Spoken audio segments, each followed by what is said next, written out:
நாமத்திற்கு சோஸ்திரம் உண்டாவதாக. ஒவ்வொரு நாளும் ஒவ்வொரு மணித்துளிகளும் நாம் ஆண்டவரோடு வாழ வேண்டும் என்பது நம் ஆண்டவருடைய திட்டம். இரவும் பகலும் தியானிக்கிற மனுஷன் வாக்கியவான். நம்முடைய மூச்சு கூட இயேசு என்கின்ற விதத்திலே செயல்பட வேண்டும். நம்முடைய ஒவ்வொரு இமைகளும் இறைவனுடைய இன்னரசுக்காக காத்திருக்க வேண்டும். அவருடைய வருகையிலே தேவனுடைய பிள்ளைகள் தேவனோடு கூட இணைந்திருக்கின்ற ஒரு பெரிய பாக்கியத்தை பெற வேண்டும் என்பதுதான் வேதாகமத்தினுடைய திட்டம். வேதத்தை கொடுத்த தேவாதி தேவனுடைய ஆசை. இந்த வேதம் வெளிவருவதற்காக காத்திருந்த எத்தனையோ இரத்த சாட்சிகளுடைய ஆசை என்னவென்று சொன்னால், ஒவ்வொரு விசுவாச பிள்ளைகளும் கிறிஸ்துவை அறிந்து அவருடைய அருகாமையிலே நிற்கின்ற ஒரு பாக்கியத்தை பெற வேண்டும். இந்த உலகத்திலே நாம் பார்க்கின்ற பொழுது சமுதாய விலக்கல் என்று சொல்லி இப்பொழுது நடந்து கொண்டிருக்கிறது. ஒருவர் அருகே ஒருவர் வர முடியாது. ஆனால் எந்த சூழ்நிலையிலும் எந்த ஒரு விளக்கமும் இல்லாதபடிக்கு இறைவனுடைய மார்போடு சாய்ந்திருக்கின்ற சாக்கியத்தை பெற முடியும். இப்படிப்பட்ட காலங்களிலே நீங்கள் வேதத்தை தியானிக்கின்ற பொழுது நாம் வாதிகள் யாரால் வருகிறது என்று பார்த்தோம். ஏன் வாதிகள் என்று சொல்லி பார்த்தோம். இந்த வாதிகள் வருவதற்கு தேவனுடைய பிரமாணங்கள் உடைக்கப்படுவதனுடைய காரணம் என்று பார்த்தோம். அந்த பிரமாணத்தை விசுவாச பிள்ளைகள் உடைத்தாலும் அல்லது யார் இந்த உலகத்தில் இருக்கிற ஆளுகைகள் உடைத்தாலும் ஆண்டவர் இந்த உலகத்தின் பிள்ளைகளுக்கு எச்சரிப்பு கொடுக்கும்படியாய் இறைவனோடு கூட இணைந்திருக்கின்ற இதயங்களை தேடுவதற்கு ஏதுவாய் இப்படிப்பட்ட சம்பவங்கள் அனுமதிக்கப்பட்டிருக்கிறது என்று சொல்லி நாம் பார்த்து கொண்டு வருகிறோம். இந்த நாளிலும் இன்னொரு வாதை, அதாவது வாதை என்கின்ற பொழுது மனிதனுக்கு பிரச்சனை கொடுக்கின்ற ஒவ்வொன்றையும் வாதை என்று சொல்லி வேதாகமம் விவரிப்பதை நாம் பார்க்க முடியும். இந்த நாளிலும் அதனுடைய மற்றொரு காரியத்தை நாம் பார்க்க இருக்கிறோம். ஒருவேளை புரிந்து கொள்ள முடியாத பிள்ளைகள் இதற்கு முன்பாக நீங்கள் அதை பார்க்கவில்லை என்று சொன்னால் இணையதளத்தில் சேர்ந்து அதை பார்க்கும்படியாக கூட நாங்கள் கேட்டுக்கொள்கிறோம். செப சந்தையோடு கூட இருப்போம். ஆண்டவருடைய விதத்தில் இடைபடும்படியாய் கண்களை மூடுவோம். நல்ல பிதாவே, இந்த அருமையான வேலைகளுக்காக நன்றி செலுத்துகிறோம். எங்கள் ஆண்டுடைய பாதத்திலே அந்த கண்ணாடி கடல் அருகிலே ஆண்டவரே தூதர்கள் சூழ, ஆண்டவரே இசைக்கருவியோடு கூட உம்மை இசைந்து எக்கால தோணையோடு கூட உம்மை துதிக்கின்ற பாக்கியத்திற்காக நாங்கள் காத்திருக்கிறோம். எங்கள் ஆண்டவருடைய மத்தியில் இடைபடும்படியாய் கெஞ்சிருக்கிறோம். ஆண்டவரே ஒவ்வொருவரும் செபசந்தையோடு கூட இருக்கின்ற பொழுது அப்படியே உள்ளங்களிலே எச்சரிப்பை அள்ளி தரும்படியாய் கெஞ்சிருக்கிறோம். இயேசு கிறிஸ்துவின் மூலம் கேட்கிறோம் பிதாவே, ஆமென். இந்த நாளின் தியானம் கூட கண்ணாடி கடல் அருகே நிற்கிறதை கண்டேன். Standing on the sea of glass. கண்ணாடி கடல் அருகே நிற்கிறதை கண்டேன் என்ற தரிசன அந்த பார்வையை நாம் பார்க்க இருக்கிறோம். யோவான் அநேக செய்திகளை எழுதுகின்ற பொழுது அநேக சம்பவங்களை ஆண்டவர் அவருக்கு வெளிப்படுத்தி காண்பிக்கின்ற பொழுது அவருக்கு பயமும் திகில்களும் அல்லது வினாக்களும் கேள்விகளும் அவருடைய உள்ளங்களிலே அதிர்ச்சியும் எழ ஆரம்பித்தது. ஏனென்றால் ஒவ்வொரு வரலாற்று சம்பவம் திருச்சபை எந்த காலகட்டத்திற்குள்ளாய் கடந்து செல்லும், விசுவாச பிள்ளைகள் எவ்விதமாய் கடந்து செல்வார்கள், இரத்த சாட்சிகள், கர்த்தருக்கு விரோதமானவர்கள் என்று அநேகர் எப்படி இந்த உலக வரலாற்றை நகர்த்த போகிறார்கள் என்று எல்லாவற்றையும் பார்த்த யோவான் இறுதியாக எல்லாவற்றையும் ஜெயித்து விசுவாச பிள்ளைகள் கண்ணாடி கடல் அருகே நிற்கிற அந்த சம்பவத்தை பார்க்கின்ற பொழுது அவருடைய உள்ளம் சந்தோஷத்தினாலே துடிக்க ஆரம்பித்தது.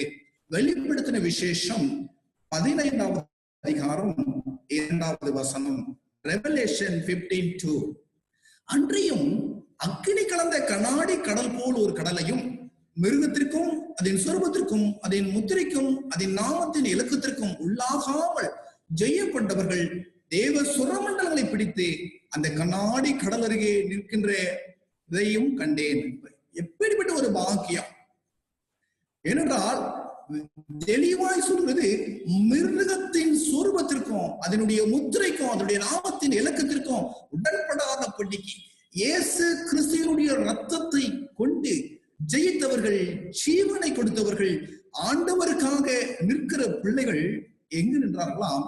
பரலோக தேவாதி தேவன் வாசம் பண்ற சிங்காசனத்துக்கு முன்பாக ஒரு ஜீவ நதி, கண்ணாடி கடல் அருகே நிற்கின்ற ஒரு வாக்கியத்தை நாம் இங்கு பார்க்கிறோம். மிருகம் என்று சொல்லி நாம் வருகிறது. இதை தொடர்ந்து நாம் கற்றுக்கொள்கின்ற பொழுது அதன் அடுத்த வசனத்தை நாம் பார்ப்போம். யோபு 12வது அதிகாரம் 7வது வசனம். இப்பொழுதும் அநேக காரியங்களை யோபு தன்னுடைய வேதனையிலே, கஷ்டத்திலே, துன்பத்திலே, வியாதியின் படுக்கையிலே, நோய்களின் மத்தியிலே, தாங்க முடியாத வேதனையின் மத்தியிலே, அங்கலாவின் மத்தியிலே அவர் இவ்விதமாய் அவருடைய நண்பர்களை பார்த்து சொல்றார். தனக்கு ஆறுதல் படுத்த வந்த நண்பர்களினுடைய வார்த்தைகள் அவருக்கு சத்தமாய் மாறி போயின. வசனமாய் வர வேண்டிய வார்த்தைகள் அவருக்கு ருசி இல்லாத அப்பங்களாய் மாறி போயின. எனவே தான் யோபு அவர்களை பார்த்து இவ்விதமாய் பேசுகிறார். இப்பொழுதும் நீ மிருகங்களை கேட்டுப்பார், அவைகள் உனக்கு போதிக்கும். ஆகாயத்து பறவைகளை கேள், அவைகள் உனக்கு அறிவிக்கும். யோபு சொல்ற காரணம் என்னன்னா, மிருகங்களை கேட்டுப்பார். மனிதனை விட மிருகங்கள் ஞானம் படைத்தவைகளா என்ற கேள்விகள் எழும்புகிறது. ஏன் அவ்வாறு அவர் சொல்ல வேண்டாம்? அடுத்த வசனத்தை தொடர்கிறார். பூமியை விசாரித்து கேள், அது உனக்கு உபதேசிக்கும். சமுத்திரத்தின் மச்சங்களை கேள், அவைகள் உனக்கு விவரிக்கும். 9வது வசனம் இவ்விதமாய் சொல்வது, கர்த்தருடைய கரம் இதை செய்ததென்று இவர்கள் எல்லாவற்றினாலும் அறியாதவன் யார்? அப்ப யோபு என்ன சொல்ல போனார்? அவருடைய வாழ்க்கையில நடந்த சம்பவத்திற்கு அநேகர் அவருடைய பாவம் காரணம் என்று சொல்லி சொன்ன பொழுது, அல்லது யோபு காரணம் என்ற பொழுது, அல்லது மற்ற காரியங்களை காரணம் என்ற பொழுது ஆண்டவர் தெளிவுபடுத்துகிறார். எல்லாவற்றையும் கர்த்தருடைய கரம் நின்று செய்கிறது என்பதை மிருகங்கள் அறிந்திருக்கிறது, வானத்தின் பறவைகள் அறிந்திருக்கிறது, பூமியில சமுத்திரத்தில் உள்ள மச்சங்கள் அறிந்திருக்கிறது, ஏன் கண் காணாத கிருமிகளும் அறிந்திருக்கிறது. ஆனால் இதை அறிந்து கொள்வதற்கு மனமில்லாத மனிதனுடைய நிலை என்ன என்பதை யோபு விவரிப்பதை நாம் பார்க்க முடியும். இதை அறியாதவன் யார்? சகல பிராணிகளின் ஜீவன், மாமிசமான சகல மனுஷனுடைய ஆவியும் அவர் கையில் இருக்கிறது. யோபு 12:10. எல்லாருடைய வாழ்க்கையும், அது எந்த மிருகமானாலும் சரி, ஜீவனானாலும் சரி, இந்த உலகத்தில் தோன்றி காணக்கூடியவை, காணக்கூடாதவைகள், எல்லாருடைய ஜீவனும் ஆண்டவருடைய கரங்களில் இருக்கிறது. நம்முடைய வாழ்க்கை மாத்திரமல்ல, அவரை விரும்புகிற பிள்ளைகளுடைய வாழ்க்கை மாத்திரமல்ல, எல்லாருடைய ஜீவனும் அவருடைய கையில் இருக்கு. அவருக்கு தெரியாதபடிக்கு எதுவும் நடப்பதில்லை என்று சொல்லி வேதம் சொல்லுகிறது. அதை யோபு தொடர்ந்து சொல்கிறார் 12:11. வாயானது போஜனத்தை ருசி பார்க்கிறது போல செவியானது வார்த்தைகளை சோதித்து பார்க்கிறது அல்லவா என்ற ஒரு கேள்வியை அவர் கேட்கிறார். நாம் ஆகாரத்தை உட்கொள்கின்ற பொழுது நாம் ருசியை தேடுகிறோம். ஏன் இந்த ருசி என்று பார்க்கின்ற பொழுது, இன்னைக்கு கொரோனா மூலமாய் பாதிக்கப்பட்டவர்களுக்கு சில இந்த ருசியை இழக்கிறார்கள் என்று சொல்லி ஒரு அறிகுறியை சொல்லுகிறார்கள். ஆனால் நாம் ஆகாரம் உட்கொள்கின்ற பொழுது நாம் ருசியை பார்க்கிறோம். காரம், மிளகு அல்லது உப்பு என்னும் சுவை என்ற அநேக சுவைகளை தேடுகிறோம். அதையோடு கூட நம்ம ருசிக்கிறோம். ஆனால் வேத வசனமாகிய அவருடைய வார்த்தைகளை வாசிக்கின்ற பொழுது அதில் ருசி பார்க்க நாம் தெரிந்திருக்கிறோமா? அது சரியா இருக்கிறதா? உப்பு சரியா இருக்கிறதா? காரம் சரியா இருக்கிறதா? அல்லது புளிப்பு சுவை சரியா இருக்கிறதா? அல்லது வாக்கு தத்தங்கள் சரியா இருக்கிறதா? சத்தியம் சரியா இருக்கிறதா? இது ஒவ்வொரு புஸ்தகத்திற்கும் இணைந்து வருகிறதா? ஆண்டவர் இதை குறித்து சொல்லி இருக்கிறாரா? பரிசுத்த ஆவியானவர் இதை குறித்து விளக்கி இருக்கிறாரா? இதை பவுல் எவ்விதமாய் சொல்கிறார் அல்லது பேதுரு எவ்விதமாய் கையாளுகிறார், இது தீர்க்க தரிசனத்தை தானியேல் எவ்விதமாய் கையாளுகிறார் என்று சொல்லி கர்த்தருடைய பிள்ளைகள் சோதித்து பார்க்க வேண்டும் அல்லவா? ஏன்னா இன்னைக்கு அநேக வார்த்தைகள் கொட்டி கிடக்கிறது. நாம் இணையதளத்தை திறக்கின்ற பொழுது தினமும் கூட்டங்கள் நடந்து கொண்டிருக்கிறது, அல்லது தொலைக்காட்சியை பார்க்கின்ற பொழுது அநேக செய்திகள் வருகிறது. எல்லாவற்றையும் கேட்கிற பிள்ளையாகிய நீ அந்த வார்த்தைகளை சோதித்தறிந்து வேதத்தின்படி இருக்கிறதா, அது சத்தியத்தினோடு சத்தியம் இணைந்து ஜோடியோடு இருக்கிறதா என்று சொல்லி நம்ம பார்க்கிறோமா? சில சமயங்கள்ல இப்படிப்பட்ட காரியங்களை நான் பார்க்கின்ற பொழுது அதை நான் புரிந்து கொள்றோமோ இல்லையோ, நம்ம ஷேர் பண்ணிடுறோம். அது சரியான வார்த்தைகளா, அதோட அதுல தவறு கலந்திருக்கிறதா, அது பாலோடு இணைந்திருக்கிற விஷயங்கள் இருக்கிறதா என்பதை பார்க்காதபடிக்கு சில சமயத்துல கண்மூடித்தனமா என்ன பண்ணிடுறோம், நமக்கு பிடிச்சிச்சா உடனே அதை ஷேர் பண்ணிடுறோம், அல்லது அதுல சந்தேகங்களை வேத வசனத்தோடு கூட இணைந்து பார்க்க தவறி விடுகிறோம். அதனால இந்த கடைசி காலத்துல மிக முக்கியமாய் எந்த வார்த்தைகளை தேவனுடைய பிள்ளைகள் கேட்கிறார்களோ வசனத்தோடு கூட இணைத்து சோதித்து பார்க்க தெரிந்து கொள்ள வேண்டும். எரேமியாவின் புஸ்தகம் 15வது அதிகாரம் 3வது வசனம். கொன்று போட பட்டயம், பிடித்திழுக்க நாய்களும், பட்சித்து அழிக்க ஆகாயத்து பறவைகளும், பூமியின் மிருகங்களும் ஆகிய 4 விதமான வாதை நான் அவர்கள் மேல் வர கட்டளையிடுவேன் என்று கர்த்தர் சொல்லுகிறார். இப்ப 4 விதமான வாதைகளிலே மிருகத்தை கேட்டுப்பார் என்று சொல்லி யோபு சொல்லுகிறார். ஆனால் எரேமியா சொல்கிறார், இந்த மிருகங்கள் மூலமாக வாதையை மக்கள் மத்தியிலே நான் கொண்டு வருவேன் என்று சொல்லி சொல்வதை நாம் பார்க்க முடியும். இதைத்தான் எசேக்கியேலும் இவ்விதமாய் சொல்லுகிறார். ஆகையால் என்று சொன்னால் தேவனுடைய பிரமாணத்திற்கு விரோதமாய் தேவனுடைய பிள்ளைகள் செயல்படுகின்ற பொழுது கர்த்தருடைய பிரமாணத்தை விட்டு விசுவாசத்தை விட்டு விலகுகின்ற பொழுது, ஆகையால் கர்த்தராகிய ஆண்டவர் சொல்வது என்னவென்றால், நான் மனுஷரையும் மிருகங்களையும் நாசம் பண்ணும்படி எருசலேமுக்கு விரோதமாக பட்டயமும் பஞ்சமும் துஷ்ட மிருகங்கள் கொள்ளை நோய் என்னும் இந்த 4 கொடிய தண்டனையை அனுப்பும் பொழுது எவ்வளவு அதிகமாய் சங்காரமாகும் என்று சொல்லுகிறது.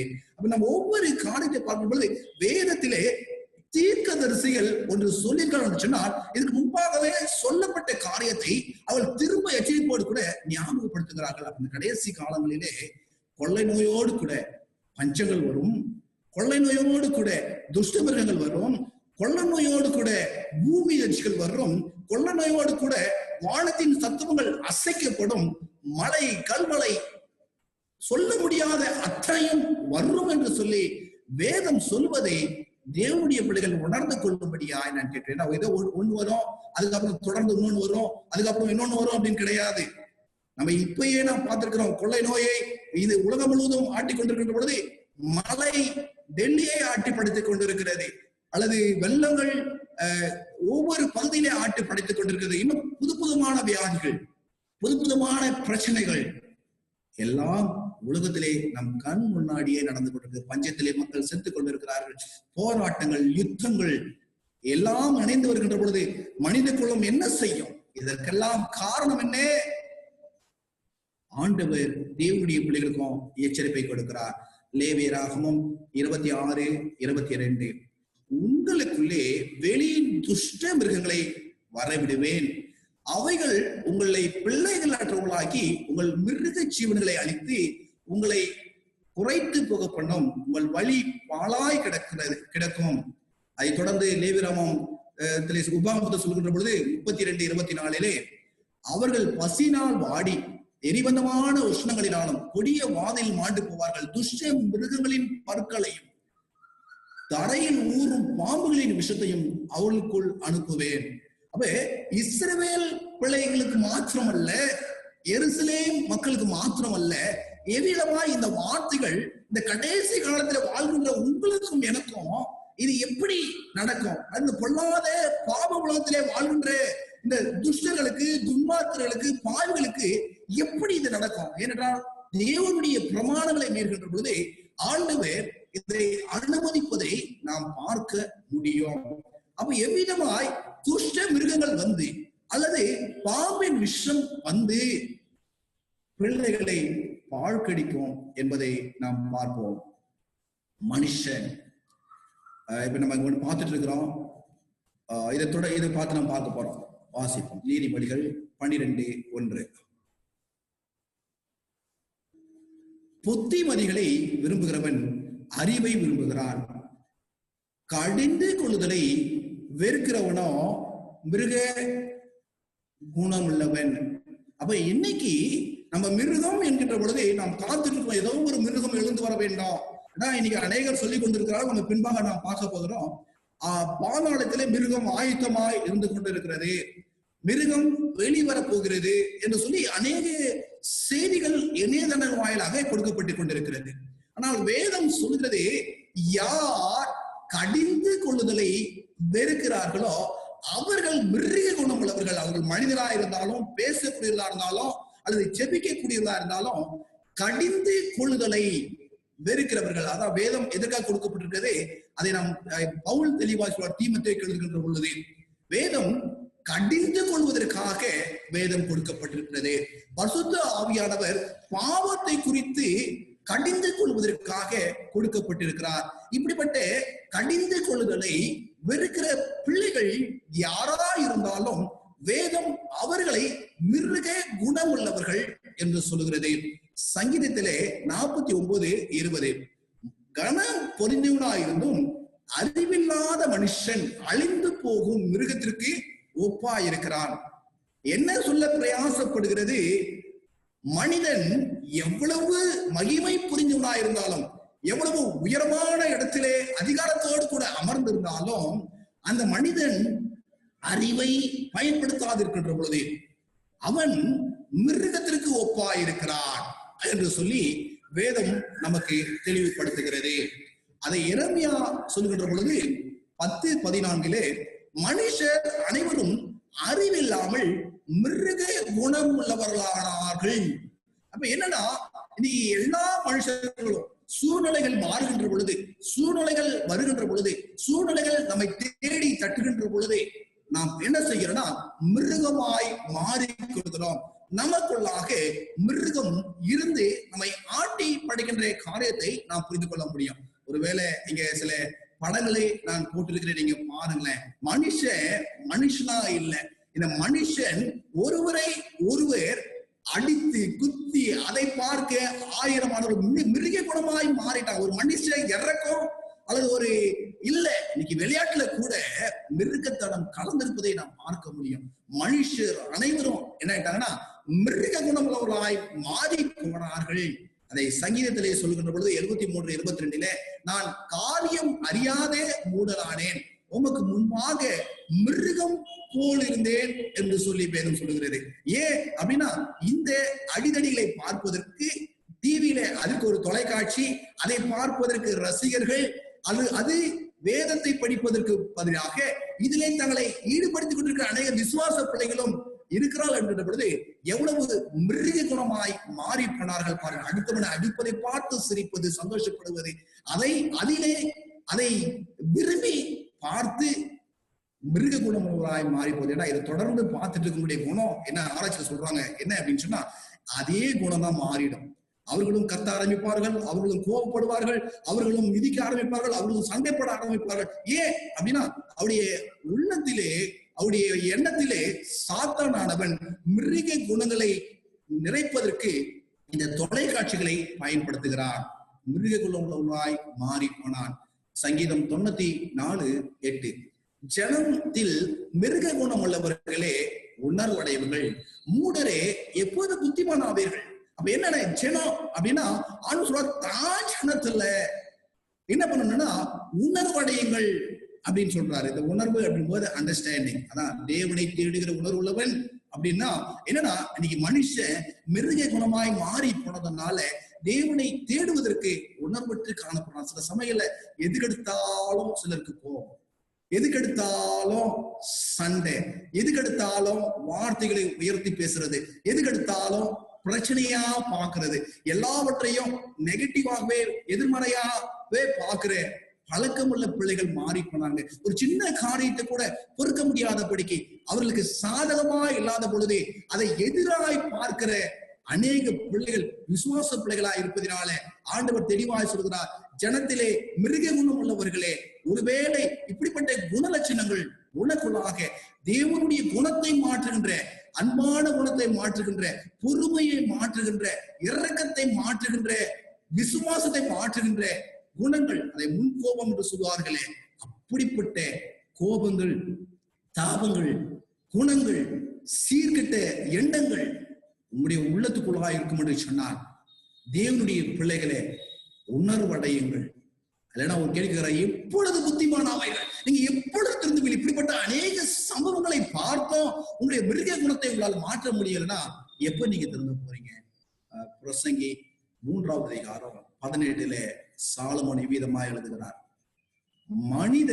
மனுபுத்திரர் தாங்கள் மிருகங்களை போல் இருக்கிறார்கள் என்பதை அவர்கள் காணும்படிக்கு தேவன் அவர்களை சோதிக்கிறார் என்று நான் மனுஷனுடைய நிலைமையை குறித்து என் உள்ளத்தில் எண்ணினேன். என்றால் சாலமனை போல ஒரு ஞானவான் யாருமே இல்லை.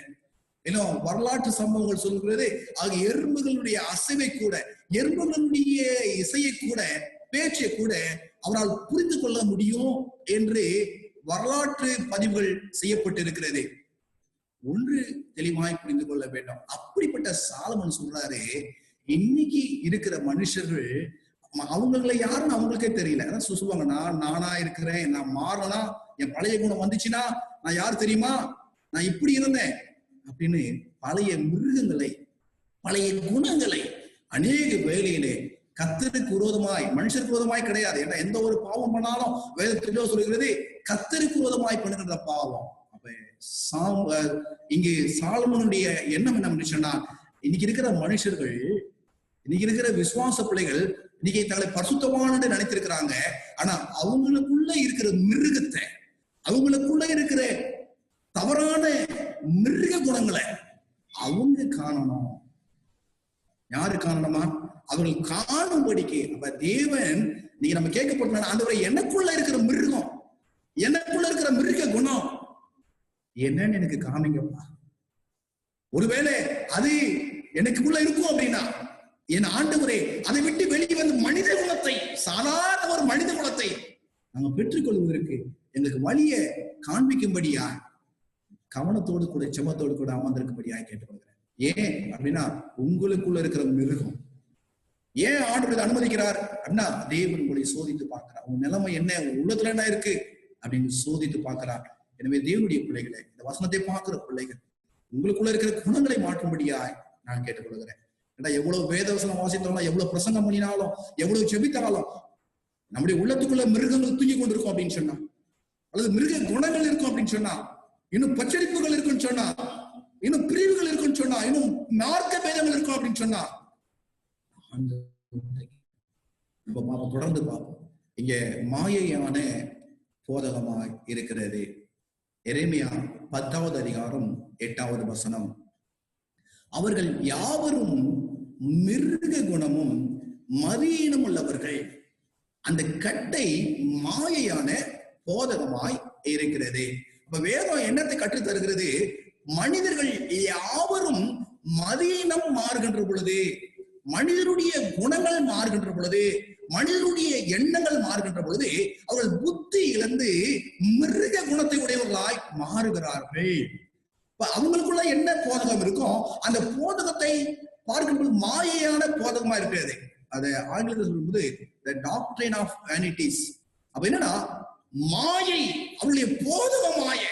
ஒருவேளை நீங்க வேதத்தை வாசிக்கிறவங்க, நீங்க இன்னும் மிருக குணம் உங்களுக்குள்ள இருக்கும் அப்படின்னு சொன்னா, நீங்கள் வேதத்தை வாசிப்பதும் மாயை, நீங்கள் செபிப்பது மாயை, ஊழியம் செய்வது மாயை. ஏன் அப்படின்னா உங்களுடைய போதகம் சரியான நிலையில இல்ல. உங்களுடைய doctrine is not correct at all. உங்களுடைய நீங்கள் பேசுகின்ற வார்த்தைகள் அது போதகமாய் அல்ல, மாயமாய் இருக்கிறது, அல்லது வீணாய் இருக்கிறது என்று சொல்லலாம். ஏன் அப்படின்னா மனித புத்தியை அவர்கள் பயன்படுத்துகிறார்கள். தெய்வ ஞானத்தை விட்டு இந்த போதையில தான், இந்த மாயையான போதகத்துல தான் இந்த உலகம் பெரும்பாலானவர்கள் இருப்பதை நாம் பார்க்க முடியும். இன்னும் சத்தியத்தை அறிந்த பிள்ளைகள் கூட இந்த மாயையை பார்க்காதபடிக்கு, இந்த தவறான உபதேசத்தை பார்க்காதபடிக்கு அவர்கள் பின்னாக நிற்பதை பார்க்கின்ற பொழுது மனம் வேதனை அடைகிறது. மெய்ப்பெண், இப்படிப்பட்ட மாய போதகத்தை குடிக்கிற மெய்ப்பெண்ணுடைய நிலை. எரேமியாவின் புஸ்தகம் 10வது அதிகாரம் 21வது வசனம். மெய்ப்பர்கள் மிருக குணமுள்ளவர்களாகி கர்த்தரை தேடாமல் போனார்கள், ஆகையால் அவர்கள் காரியம் வாய்க்காமல் போய் அவர்கள் மந்தை எல்லாம் சிதறடிக்கப்பட்டது. அப்ப என்ன நடக்கு அப்படின்னா, தேவனுடைய பிள்ளைகளுடைய குணங்களை தட்டி சரி பண்ணி கர்த்தருக்குள்ளாய் எச்சரிக்கை கொடுத்து நடத்த வேண்டிய பிள்ளைகள் இன்று மிருக குணமுள்ளவர்களாய் மாறி போனார்கள். ஆங்கிலத்துல பார்க்கிறோம், பாஸ்டர்ஸ் ஆர் பிகேம், ஊழியக்காரர்கள் என்னவாயிட்டாங்கன்னா மிருக குணமுள்ளவர்களாய் மாறி போனாங்க. ஏன்னா இன்னைக்கு அநேக ஊழியக்காரர்கள் கூட வாய திறந்தா நல்ல வார்த்தைகள் வருவது கிடையாது, அல்லது அவருடைய கோப தாபங்கள் வித்தியாசமாய் வந்து கொண்டிருக்கிறது. எவ்விதமாய் ஒரு மெய்ப்பனாய் நடக்க வேண்டும் என்று இல்லாதபடிக்கு நல்ல மெய்ப்பனாய் இருப்பதற்கு பதிலாக ஆடுகளை சிதறடிக்கிற, மந்தைகளை சிதறடிக்கிற, அல்லது ஒற்றுமையை குலைக்கிற, சத்தியத்திற்கு விரோதமாய் பேசுகின்ற மெய்ப்பர்களாய் மாறி போனதை நாம் பார்க்க முடியும். ஏன் சுய ஞானத்தை பயன்படுத்துகின்ற பொழுது, ஏன் மாயையான போதகத்தை பயன்படுத்துகின்ற பொழுது, வேதத்தை தீர்க்க ஆராயற பொழுது, தன் கண் போன போக்கிலே, மனம் போன போக்கிலே வேதத்தை போதித்து ஊழியம் செய்கின்ற பொழுது அவர்கள் மிருக குணமுள்ளவர்களாய் மாறி போனார்கள். இப்ப நம்ம யோசிப்போமா, இந்த உலகம் முழுவதுமாய் மிருக குணம் உள்ளவர்களாய் மாறி போன மேற்பொருள் மூலமாக எத்தனை மந்தைகள் சிதறடிக்கப்பட்டுக் கொண்டிருப்பதை நாம் பார்க்கக்கூடும். தேவனுடைய பிள்ளைகளை, ஒருவேளை நீங்க மெய்ப்பனா மந்தைகளை சிதறடிக்காதீங்க, அல்லது நீங்க மந்தைகளா அப்படிப்பட்ட மெய்ப்பர்கள் கர்த்தருக்குள்ளாய் இல்லை என்பதை புரிந்து வேதத்தை வாசிக்க ஆரம்பிச்சிருங்க. இன்னும் அதிகமாய் தேடணும் என்று ஆரம்பிச்சிருங்க. ஏன்னா நீங்க சமையல் என்ன பண்றாங்கன்னா, பிள்ளைகள் மெய்ப்பன் எப்படி இருந்தாலும் பரவாயில்ல அப்படின்ட்டு அவர்கள் சொல்ற தவறான உபதேசத்தை அவர்கள் மெய்ப்பர் என்ற பட்டத்தில் இருப்பதினால, அல்லது ஊழியக்காரன் என்ற தகுதியில அவர்கள் இருப்பதினால சில சமயங்கள்ல அவர்களை தவறை கூட ஏற்று நடக்கிற மந்தைகள் இருப்பதை நாம் பார்க்க முடியும், சபைகள் இருப்பதை பார்க்க முடியும். என் அன்பு தேவனுடைய பிள்ளைகளே, உலகத்திலே கடைசி காலத்திலே அநேக கள்ள மேய்ப்பர்கள், பசுந்தோலை போத்திய ஓநாய்கள் மிகுதியாய் இருக்கிறது. விசுவாச பிள்ளைகள் அதை ஆராய்ந்து கொள்ள வேண்டும். நம்ம வாசிப்போம் எசேக்கியேலினுடைய புஸ்தகம் 34வது அதிகாரம் 5வது வசனம். மெய்ப்பன் இல்லாததினால் அவைகள் சிதறுண்டு போயின, சிதறுண்டு போனவைகள் காட்டு மிருகங்களுக்கெல்லாம் இரையாயின. அப்ப வேதம் தெளிவுபடுத்துகிறது, மெய்ப்பன் இல்லை. ஏன்னா மெய்ப்பன் மிருக குணமாய் மாறினா, அப்ப மெய்ப்பன் மிருக குணமாய் மாறினா அவன் இருந்தும் பிரயோஜனம் இல்லை. ஏன்னா அவனால வழி நடத்த முடியாது, அவனால வழி நடத்த முடியாது என்று சொன்னால், ஒரு ஊழியக்காரன் ஊழிய வசனத்தின்படி நடக்க முடியாது என்று சொன்னால், நடக்க முடியவில்லை என்று சொன்னால், எப்படி இவன் மந்தையை மேய்க்க முடியும்? எப்படி இவனுடைய ஊழியக்காரனாக நிற்க முடியும்? என்பதுதான் வேதம் தெளிவுபடுத்துகிறது. மெய்ப்பன் இல்லாத நாள மந்தைகள் அவைகள் சிதறுண்டு போயின, சிதறுண்டு போனவைகள். அதுதான் இப்ப மெயின். இன்னைக்கு அநேக விசுவாச பிள்ளைகள், மற்ற மந்தைகள் இருக்கிற விசுவாச பிள்ளைகள், மற்ற திருச்சபையில் இருக்கிற தேவனுடைய பிள்ளைகள் என்ன நடக்கிறாங்கன்னா, அநேக காட்டு மிருகங்களுக்கெல்லாம் இரையாகி கொண்டிருக்காங்க. அப்ப காட்டு மிருகங்கள் என்றால் என்ன?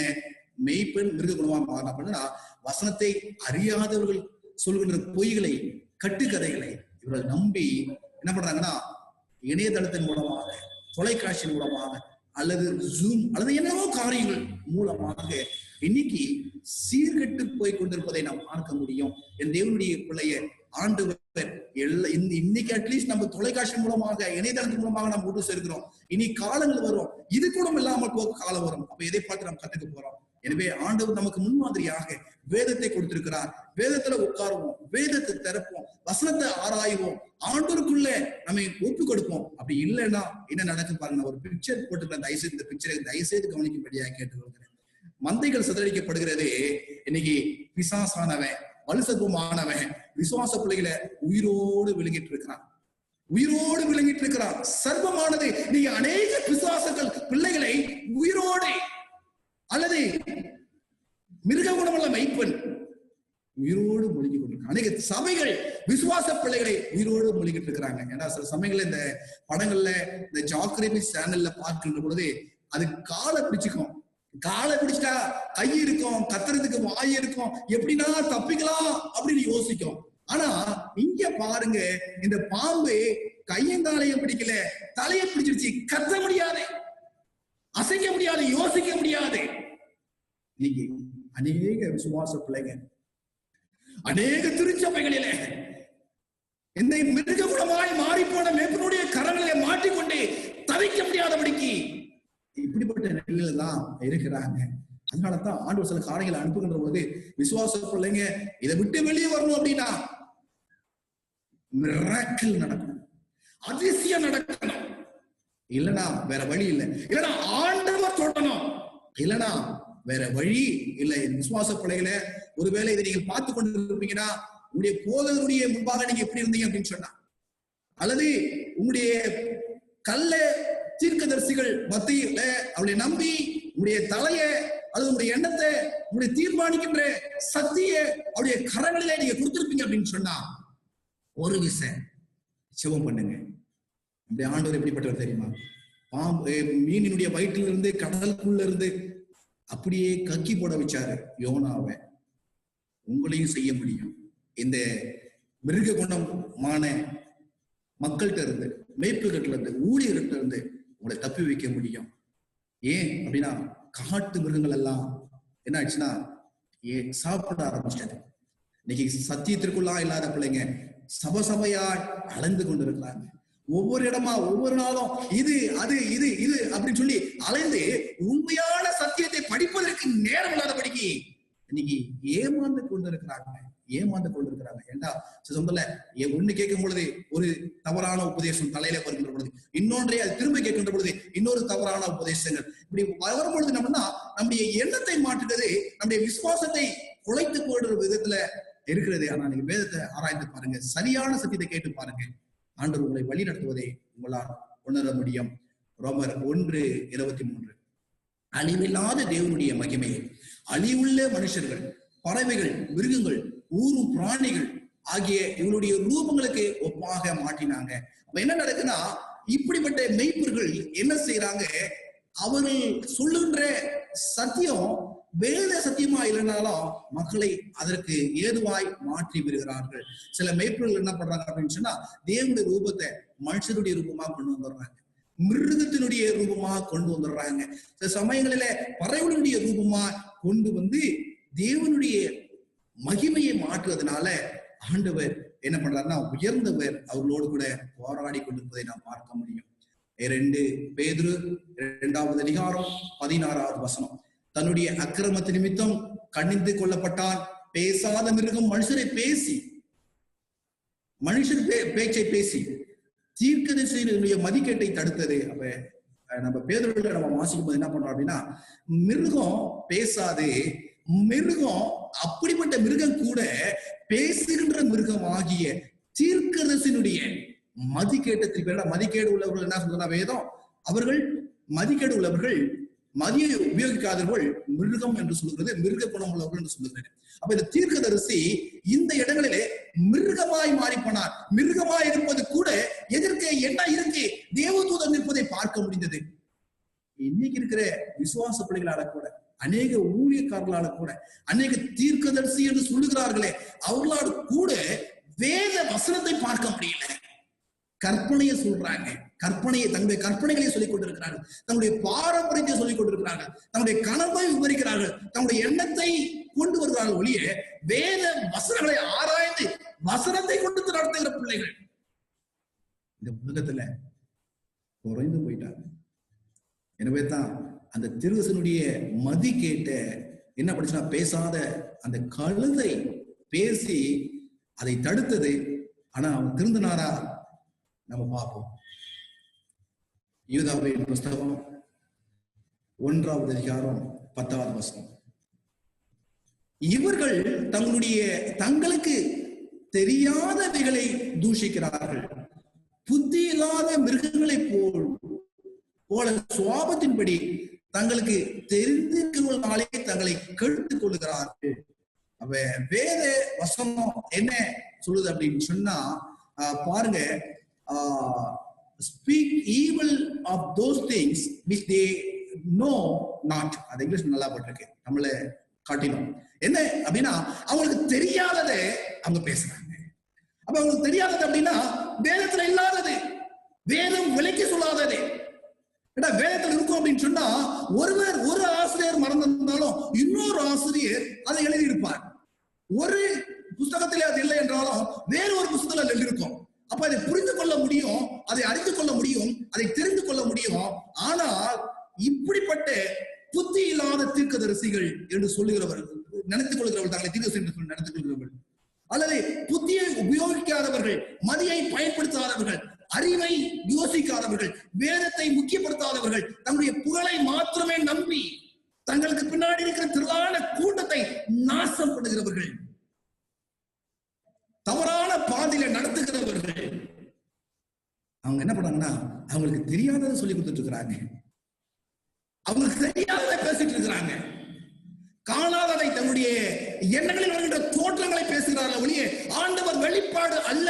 ஆண்டவர் வெளிப்படுத்திருக்கும் என்று சொன்னால் அது வேதத்திலே பதிவாகி இருக்கும்.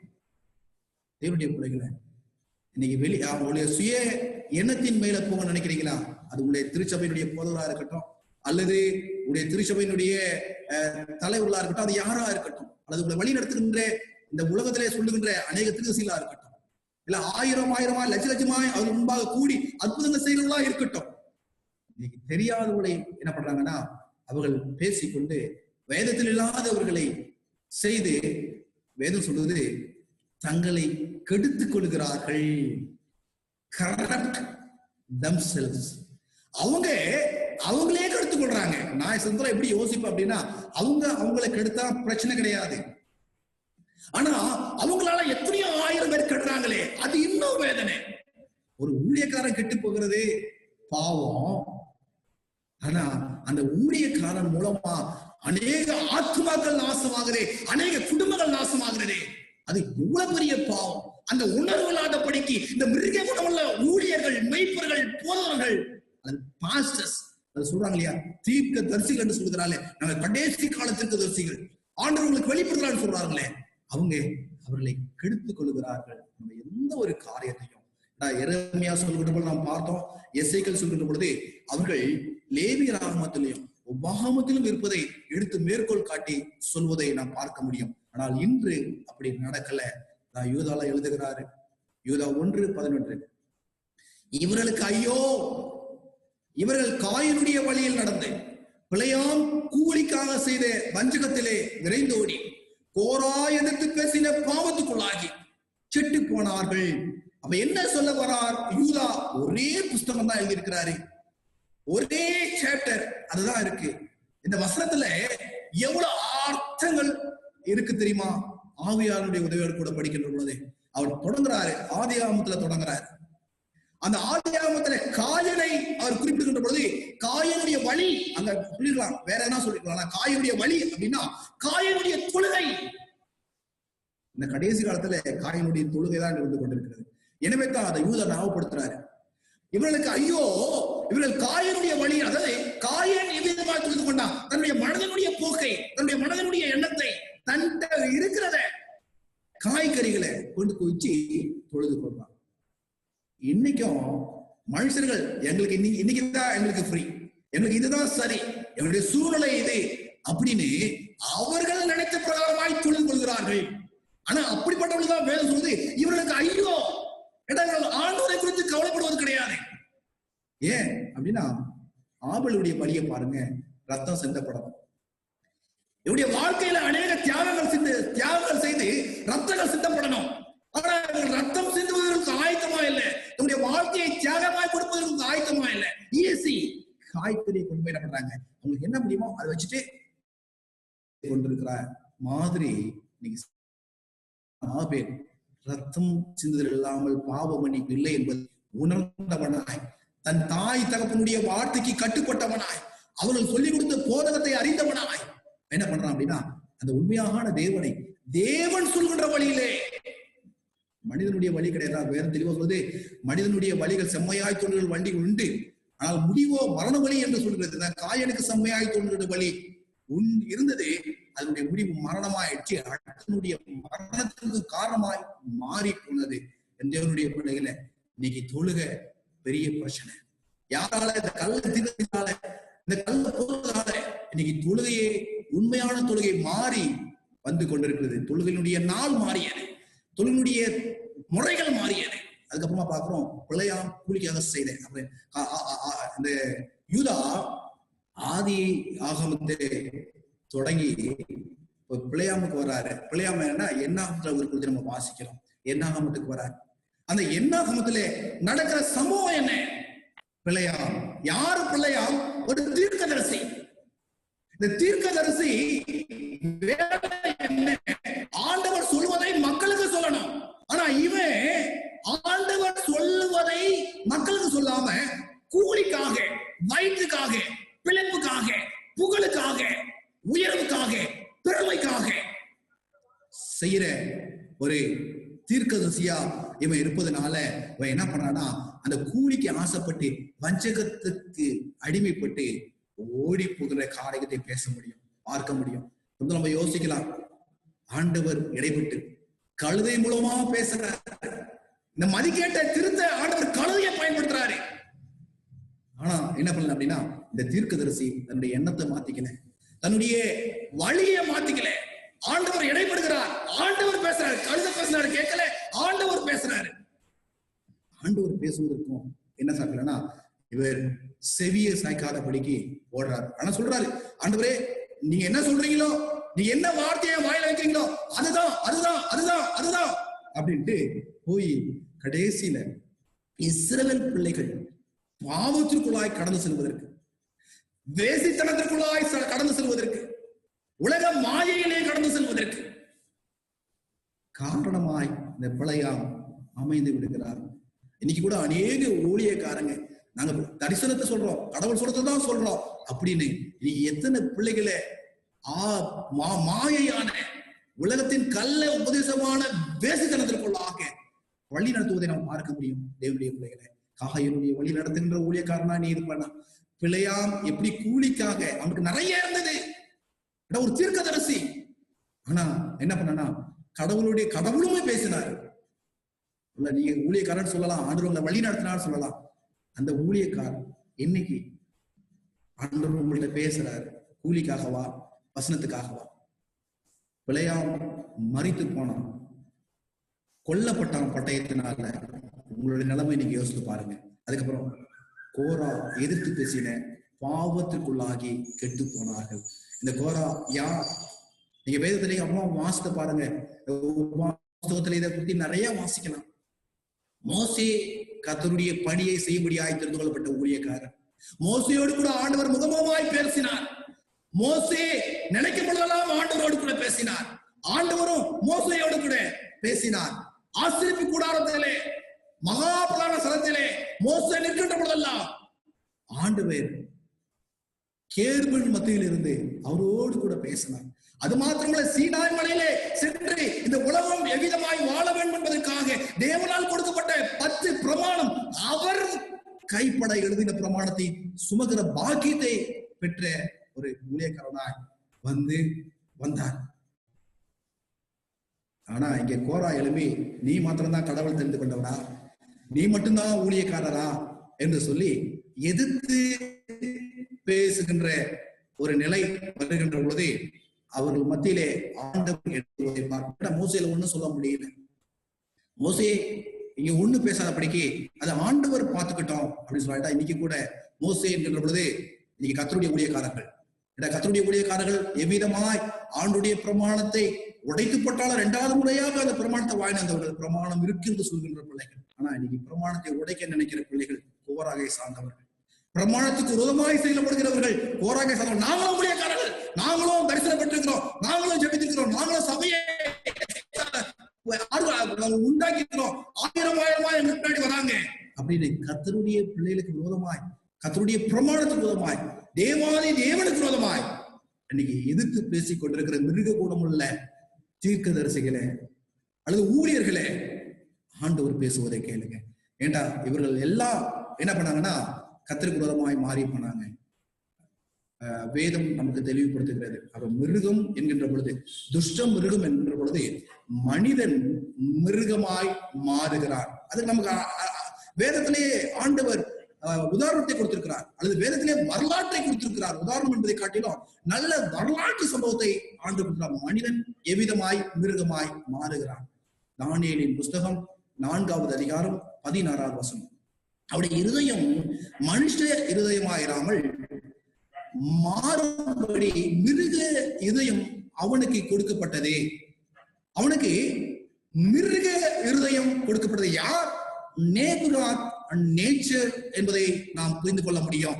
மிக வல்லமையாய், பொற்காலமாய், அல்லது மிக யாரும் அசைக்க கூடாத உயரத்திலே அதிகாரத்தோடு கூட இருந்த பாபிலோன் ராஜ்ஜியத்தை குறித்து பேசுகிறது. பூமியிலே ஒரு பெரிய ராஜ்யம் இருக்கும் என்று சொன்னால், ஒப்பிட்டு பேசக்கூடிய ஒரு ராஜ்யம் இருக்கும் என்று சொன்னால், அல்லது தங்கத்தினாலே ஒரு மேன்மையாய் ஏற்பட்ட ஒரு ராஜ்யம் இருக்கும் என்று சொன்னால் அது இந்த பாபிலோன் ராஜ்யம். என்பதுதான் நம்ம 17வது அதிகாரத்தில் கூட வெளிப்படுத்தல பாபிலோன் திரும்ப பாபிலோன் பேரை கொண்டு வருவதை நாம் பார்க்க முடியும். பாபிலோன் அரசை நிறுவி ஸ்தாபித்து அந்த அரசாட்சியிலே அமர்ந்திருந்த நேபுகாத் நேச்சர் தள்ளப்பட்டார். அதை தானியேல் 5:21 திரும்ப சொல்கின்ற பொழுது இங்கு தானியேல் சொல்லுகிறார், அவர் மனுஷன் என்று தள்ளப்பட்டார். அவருடைய இருதயம் மிருகத்தினுடைய இருதயம் போல் ஆயிற்று. காட்டு கழுதையோடு கூட சஞ்சரித்தார். உன்னதமான தேவன் மனுஷனின் ராஜ்யத்தில் ஆளுகை செய்து நமக்கு சித்தமானவனை அதன் மூலம் அதிகாரியாக்குகிறார் என்று அவர் உணர்ந்து கொள்ளும் மட்டும் மாடுகளைப் போல் புல்லை மேய்ந்தார். அவருடைய சரீரம் ஆகாயத்து பணியிலே நனைந்தது. இதை வரலாற்று பூர்வமாக சில எழுத்துக்கள் உலக பிரகாரமான வரலாற்றுகளிலும் பதிக்கப்பட்டிருக்கிறதாக இன்னைக்கு புதைப்பொருள் ஆராய்ச்சியாளர்கள் சொல்லுகிறார்கள். அப்ப என்னன்னா, ஒரு ராஜா மிருக குணமாய் மாறுகிறார். ஒரு ராஜா உயரத்தில் இருந்த ஒரு ராஜாவே, சகல வசதியோடு கூட இருந்த ஒரு ராஜாவே, அதிகாரத்தோடு கூட இருந்த ராஜாவே, கர்த்தருடைய வார்த்தையை தள்ளிய பொழுது, நான் கட்டிய மகா பாபிலோன் அல்லவா என்ற பெருமை அவனுக்குள்ளாய் வந்த பொழுதே அவன் மிருகமாய் மாறினான். இன்னைக்கு எத்தனை விசுவாச பிள்ளைகள், எத்தனை ஊழியக்காரர்கள் நான் அப்படின்ற ப்ராப்ளம், நான் என்கின்ற ஒரு பிரச்சனையோடு கூட வாழ்ந்து கொண்டு இருக்கிறோம். என் தேவனுடைய பிள்ளைய, நீ அல்ல, நான் அல்ல, எல்லாம் அவரே. எல்லாம் அவருடைய கிருபை. நமக்கு பெருமை ஒன்றும் அல்ல. நம்முடைய படிப்பு, பதவிகள், அந்தஸ்து, அதிகாரம், சமுதாயத்தினுடைய உயர்வு அல்லது மேன்மை, அதிகாரம் எதுவும் அல்ல. எல்லாம் நான் குப்பை, நான் ஒன்றுமில்லை, எல்லாம் என் ஆண்டவர் என்ற நிலையில நிற்கின்ற பொழுது மனிதனாய் நிற்க முடியும். இல்லை என்று சொன்னால் பெருமை உன்னை ஆட்கொள்கின்ற பொழுது நீ இன்னொரு நேச்சராய் மாற கூடும் என்பதை மறந்துடாது. ஏன்னா, இந்த நேபுகாத் நேச்சருக்கு ஆண்டவர் தானியேல் மூலமாக, சாத்ராக், மேஷாக், ஆபேத்நேகோ மூலமாக எத்தனை தருணங்களை ஆண்டவர் கொடுத்தார். அதெல்லாம் மீறிய பொழுது அவர் மிருகமாக்கப்பட்டார். ஆனால் இன்னொரு தருணமும் அவருக்கு காத்திருந்தது. 7 வருடங்கள் கழித்து அவர் மீண்டுமாய் அவை சேர்த்துக் கொள்ளப்பட்டதாக நம்ம வரலாற்றிலே நம்ம வாசிக்கிறோம். என் தேவனுடைய பிள்ளையை, எத்தனை வருஷமா நம்ம மிருகமா வாழ்ந்துட்டு இருக்கிறோம். இந்த சத்தியத்தை நீ ஆரம்ப காலகட்டத்திலிருந்து கேட்டதிலிருந்து இன்னும் இத்தனை வருஷமா மிருகம். ஏன்னா இவரு இங்க நம்ம பாக்குறோம், நேபுகாத் நேச்சர் 7 ஆண்டுகள், 7 காலங்கள். நீங்க எத்தனை காலங்களா மிருகமா இருந்துட்டு இருக்கீங்க? இந்த சபையில சத்தியத்தை ஏற்றுக்கொண்டு, கிறிஸ்துவை ஏற்றுக்கொண்டு இன்னும் மிருகமாய் வாழ்ந்து கொண்டு இருக்கிறீங்களா? உங்களுடைய உள்ளங்களில மிருக குணங்கள் இருக்கிறதா? உங்களுடைய இதயம் மிருக குணத்தினுடைய இருதயம் இருக்கிறதா? மாற்றிப்பட வேண்டும் சொல்லி கேட்டா, நேபுகாத் நேச்சருக்கு ஒரு சான்ஸ் கிடைச்சது. ஆனா உங்களுக்கு சான்ஸ் இருக்குமா இல்லையா அப்படின்னு எனக்கு சொல்ல முடியாது. ஒருவேளை இந்த சான்ஸ் இருக்கும்னா அது இன்னைக்கா இருக்கும். ஒரு குணங்களை மாற்றுங்க. தானியேல் புஸ்தகம் 7:17. அந்த 4 பெரிய மிருகங்களும் பூமியிலிருந்து எழும்புகின்ற 4 ராஜாக்களா. அந்த மிருகத்தை பார்க்கிறோம், மனுஷன் மிருகமாக மாறுறான் அங்க. ஆனா தானியேல்ல தீர்க்க தரிசனங்கள்ல அது எரேமியாவா இருக்கட்டும், அல்லது எசேக்கியேலா இருக்கட்டும், அது யாரா இருக்கட்டும், மிருகங்களாய் மாறுகின்ற பொழுது, மிருக குணமுள்ளவர்களாய் மாறுகின்ற பொழுது, மிருக சிந்தை உள்ளவர்களாய் மாறுகின்ற பொழுது வேதம் ஒன்றை தெளிவுபடுத்துவதை நாம் புரிந்து கொள்ள முடியும். மிருகம் என்பது மனிதர்களை குறிக்கும் என்று சொல்லி நான் பார்த்துட்டு இருந்தோம். இங்கே தீர்க்கதரிசி சொல்லப்படுகின்ற மிருகம் ராஜாக்களை குறிப்பதை நாம் பார்க்க முடியும். தானியேல் 7 அதிகாரம் முழுசு நீங்க வாசித்தீங்கன்னா 4 பெரிய மிருகங்கள் எழுதுகிற 4 ராஜாக்கள். தானியேல் 7:23 அவன் சொன்னது 4ஆம் மிருகம் பூமியிலே உண்டாகும் 4ஆம் ராஜ்யமாம். அப்ப ராஜா மாத்திரமல்ல, ராஜ்யம், மிருகம் என்கின்ற பொழுது ராஜ்யம். இப்ப இந்த சிந்தையோடு கூட நாம் வேதத்தை வாசிக்கும்படியாக கூட நான் கேட்டுள்ளதான். வெளிப்படுத்தல் விசேஷம் 6:8 நான் பார்த்த பொழுது இதோ மங்கின நிறமுள்ள ஒரு குதிரையை கண்டேன். அதன் மேல் ஏறி இருந்தவனுக்கு மரணம் என்று பெயர். பாதாளம் அவன் பின் சென்றது. பட்டைத்தாளும் பஞ்சத்தாலும் சாவாலும் பூமியின் துஷ்ட மிருகங்களாலும் பூமியின் காற்பங்கு உள்ளவர்களை கொலை செய்யும்படியான அதிகாரம் அவைகளுக்கு கொடுக்கப்பட்டது. அவன் தேவனுடைய பிள்ளையை தெளிவா தெரிந்து கொள்ளணும். லேவி ராகமத்துல சொன்னதே, உபாகமத்துல மோசே எழுதி வைத்ததை எரேமியா பயன்படுத்துகிறார், எசேக்கியேல் பயன்படுத்துகிறார். அதே இங்கே வெளிப்படுத்தின விசேஷத்தை எழுதின யோவான் பயன்படுத்துவதை நாம் பார்க்க முடியும். இது 4ஆம் குதிரையினுடைய காலகட்டம்.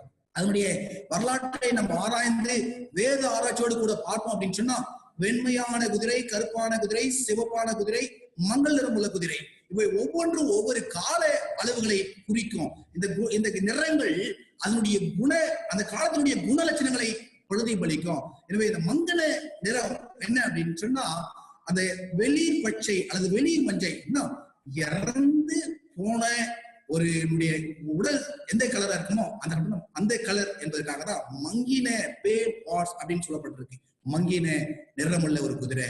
அப்ப இந்த காலகட்டம், இந்த டைம் பீரியட் நம்ம பார்த்தோம் அப்படின்னு சொன்னா, ஆராய்ச்சியோடு கூட இது 538 இருந்து 1517 உள்ள காலம் மட்டுமாக, அதாவது இந்த இருண்டே காலப்பதிவு என்று சொல்லி பதிக்கிறார்களே, அந்த காலத்திலே எவ்விதமாய் சத்தியத்தோடு கூட இருக்க வேண்டிய இந்த நிறம், வெண்மை நிறம் கருப்பாக மாறி சிவப்பாக மாறி அது மங்கின மரணித்து போன நிலையிலே மாறி போன ஒரு சம்பவத்தை இங்கே நமக்கு யோவான் எடுத்து விளக்கி காமிக்கிறார்.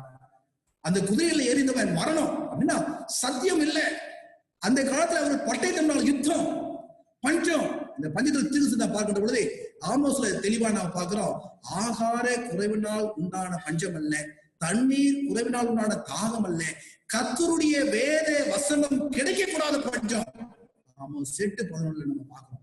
பஞ்சம் இருக்கின்ற பொழுது இன்னைக்கு உள்ள பஞ்சம் அப்படின்னு சொல்லிட முடியாது. இப்ப இன்னைக்கு வேத வசனம் இல்லாத ஒரு பஞ்சம். சாவியினால் பூமியின் துஷ்டம் இருக்கணும். பூமியின் துஷ்டம் இருக்கணும் நம்ம பார்த்துட்டு இருக்கிறோம். பூமியின் துஷ்டம் இருக்கும். மிருகம்னா என்ன குறிக்கும்? உள்ள காட்டு பகுதியில் இருந்தா ஏனை வந்து அடிக்கும், புலி வந்து அடிக்கும், கரடி வந்து அடிக்கும் அப்படின்னு சொல்லலாம். நான் ஒரு சிட்டிக்குள்ள நான் இருந்தேன்னா, அதான் வேதம் சொல்லுது, ஆண்டவர் லிட்டரலா கொண்டு வருவதை காட்டிலும் ஆவிக்குரிய ரீதியில அந்த மிருகம் என்கின்ற வார்த்தை யாரை குறிக்கும்? குணம் மாற, குணம் கெட்டு போன மனிதர்களை, குணம் கெட்டு போன, மதிகெட்டு போன தீர்க்கதரிசிகளை, மதிகெட்டு போன ஊழியர்களை அதை குறிப்பதை நாம் பார்க்க முடியும். அப்ப மிருகம் என்று சொன்னால் ராஜாக்கள், ராஜ்யம், மனிதர்கள். லிட்டரலான மிருகம் வேற, அதை பத்தி நம்ம கவலைப்பட வேண்டிய அவசியம் இல்லை. ஏன்னா தீர்க்க தரிசனம். அப்ப இன்னைக்கு மிருகத்தை குறித்து திரும்பவும் யோவானுக்கு தரிசனத்துல அந்த மிருகங்கள் மூலமாய் நான் பூமியின் கார் பங்குகளை அழிப்பே கொலை செய்ய முடியா அப்படின்னு நான் தெளிவா தெரிஞ்சுக்கணும். மனித மிருகங்கள் இன்னைக்கு கர்த்தருடைய வசனத்திற்கு கீழ்ப்படியாக இருக்கிற மிருகங்கள், சத்தியத்திற்கு செவி சாய்க்காத மிருகங்கள், பாரம்பரியத்திற்கு பின்பாக உயர்த்தி பிடிக்கிற மிருகங்கள், தரிசனம், அற்புதம், அடையாளங்களை வசனத்தை பின்தள்ளுகின்ற சீர்கட்டு போன ஊழியக்காரன் என்று சொல்கின்ற மிருகங்கள். ஊழியக்காரன் என்று சொல்வதற்கே வேதனையா இருக்கிறது, அது தீர்க்கதரிசி சொல்வதற்கு வேதனையா இருக்கிறது. ஏன்னா அவங்க சொல்றாங்க, அதை கோடான கோடி பேர் நம்பி அவனுடைய வார்த்தைக்காய் காத்து இருக்கிறார்கள் வேத வசனத்தை விட்டு. என் தேவனுடைய பிள்ளைகளை, அப்படிப்பட்ட மிருகங்கள் மூலமாய் எத்தனை விசுவாச பிள்ளைகள் கொல்லப்பட்டுக் கொண்டிருக்கிறார்கள், எத்தனை பேர் போயிருக்கிறாங்க, ஆத்துமாக்களை கொள்ளையிட்டுக் கொண்டிருக்கிறார்கள் தங்களுடைய பெருமைக்காக, புகழுக்காக, பணத்திற்காக. என் தேவனுடைய பிள்ளைகளை, இவர்கள் விளையாமை போல இருக்கிற மிருகங்களால் கொல்லப்படுகிறவர்கள்.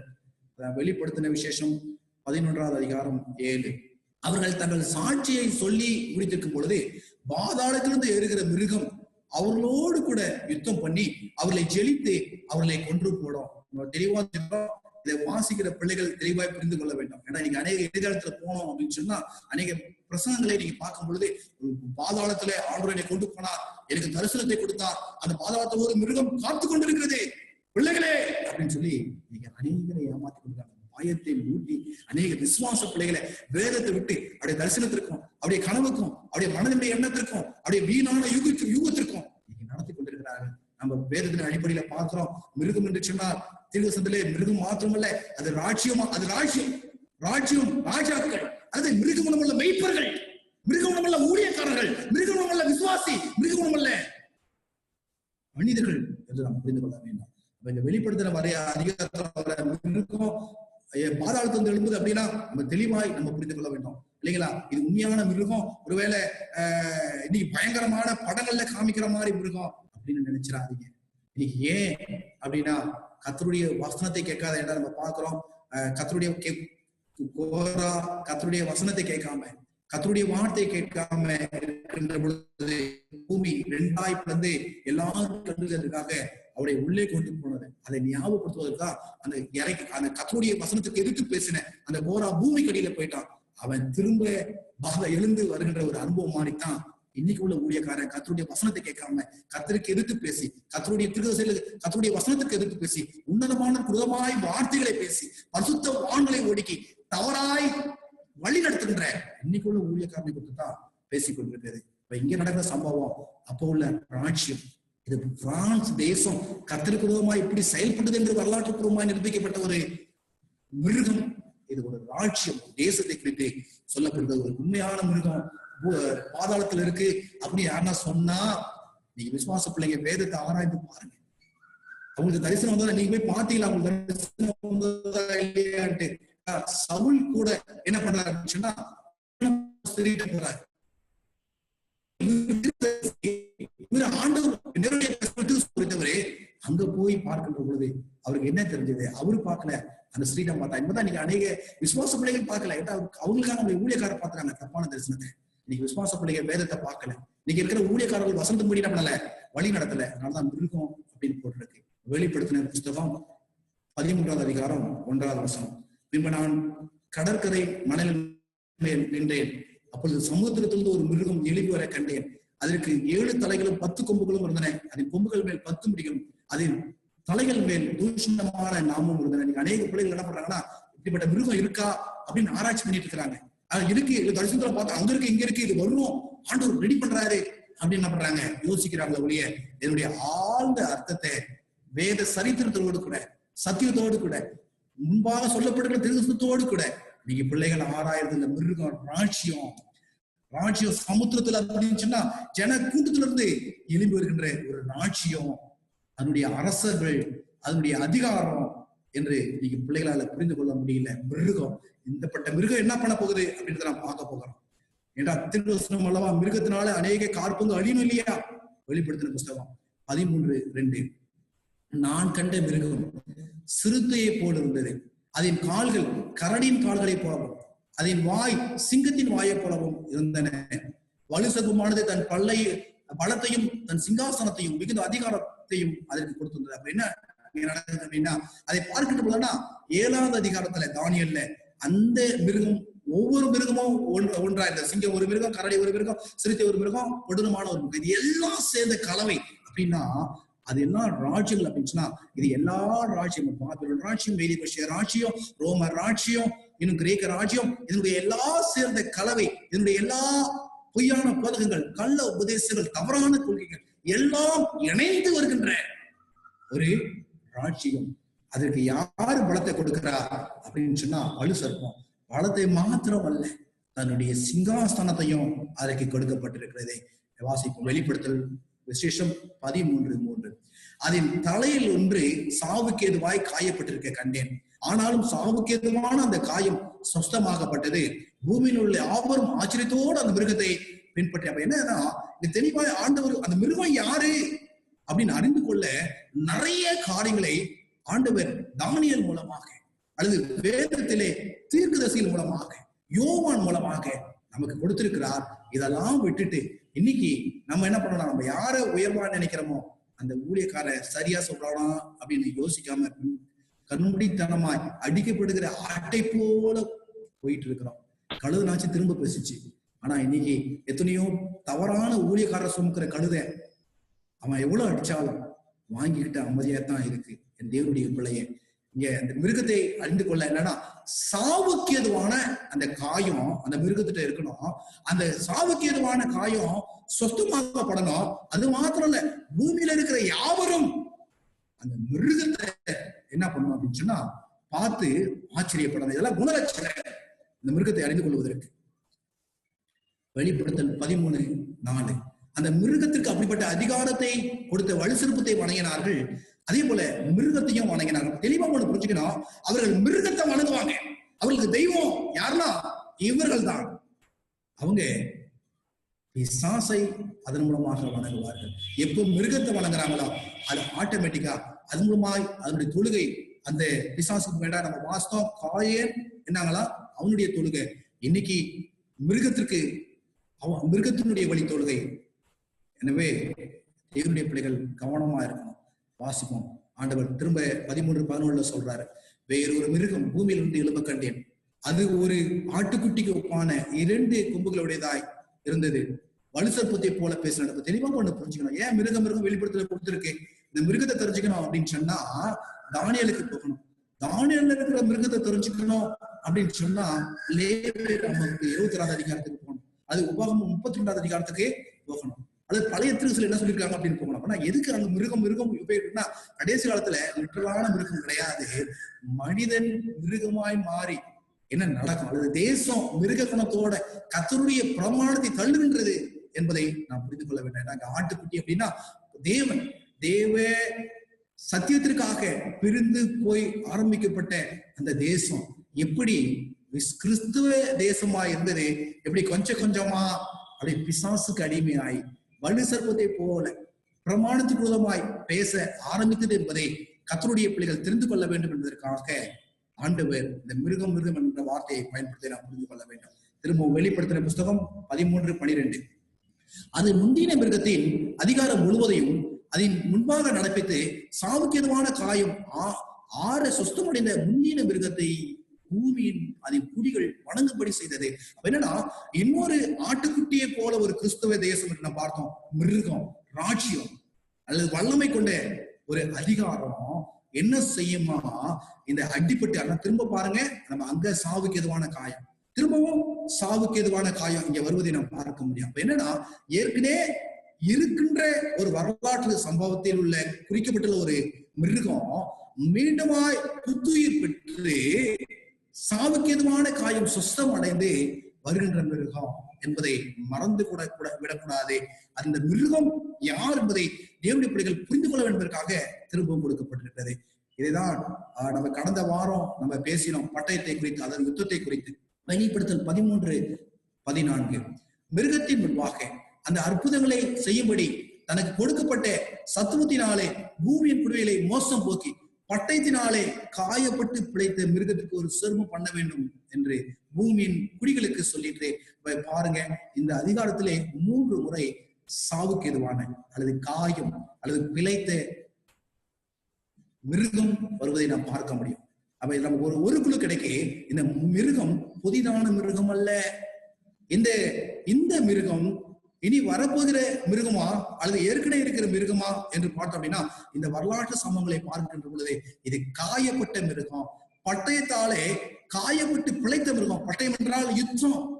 இந்த யுத்தத்தினாலே காயப்பட்டு பிழைத்த மிருகம் என்பதை தேவனுடைய பிள்ளைகள் என்ன பண்ணணும்னா தெளிவாய் தெரிந்து கொள்ள வேண்டும். அப்ப இந்த மிருகம் நம்ம ஈஸியா நம்ம கண்டுபிடிச்சிடலாம். அதனால 15வது அதிகாரத்தில் சொல்றாங்க, மேலும் 15வது வசனம் வெளிப்படுத்தல் 13:15 மேலும் அம்மிருகத்தின் சொரூபம் பேசத்தக்கதாகவும் மிருகத்தின் சொரூபத்தை வணங்காத யாவரும் கொலை செய்யத்தக்கதாகவும் மிருகத்தின் சொரூபத்திற்கு ஆவியை கொடுக்கும்படி அதற்கு சத்துவம் கொடுக்கப்பட்டது. அப்ப இந்த மிருகம் என்ன செய்யும் அப்படின்னா கொலை செய்யும். இதைத்தான் மோசே ஆண்டவருடைய தரிசனத்தோடு கூட பிரமாணத்தை கை கொள்ளாத பிள்ளைகளாய் போகின்ற பொழுது நல்லவர்களும் கெட்டவர்களும் கூட பாதிப்புகளாய் வருவார்கள். அப்ப மிருகம் என்ன பண்ணுமா, எல்லாரையும் கொண்டு போடும். இங்கே வெளிப்படுத்தல அந்த மிருகம் யார் அப்படின்னா அடிப்பட்ட மிருகம். இது என்ன செய்யும், எல்லாரையும் வணங்காத யாவரையும் கொலை செய்யும்.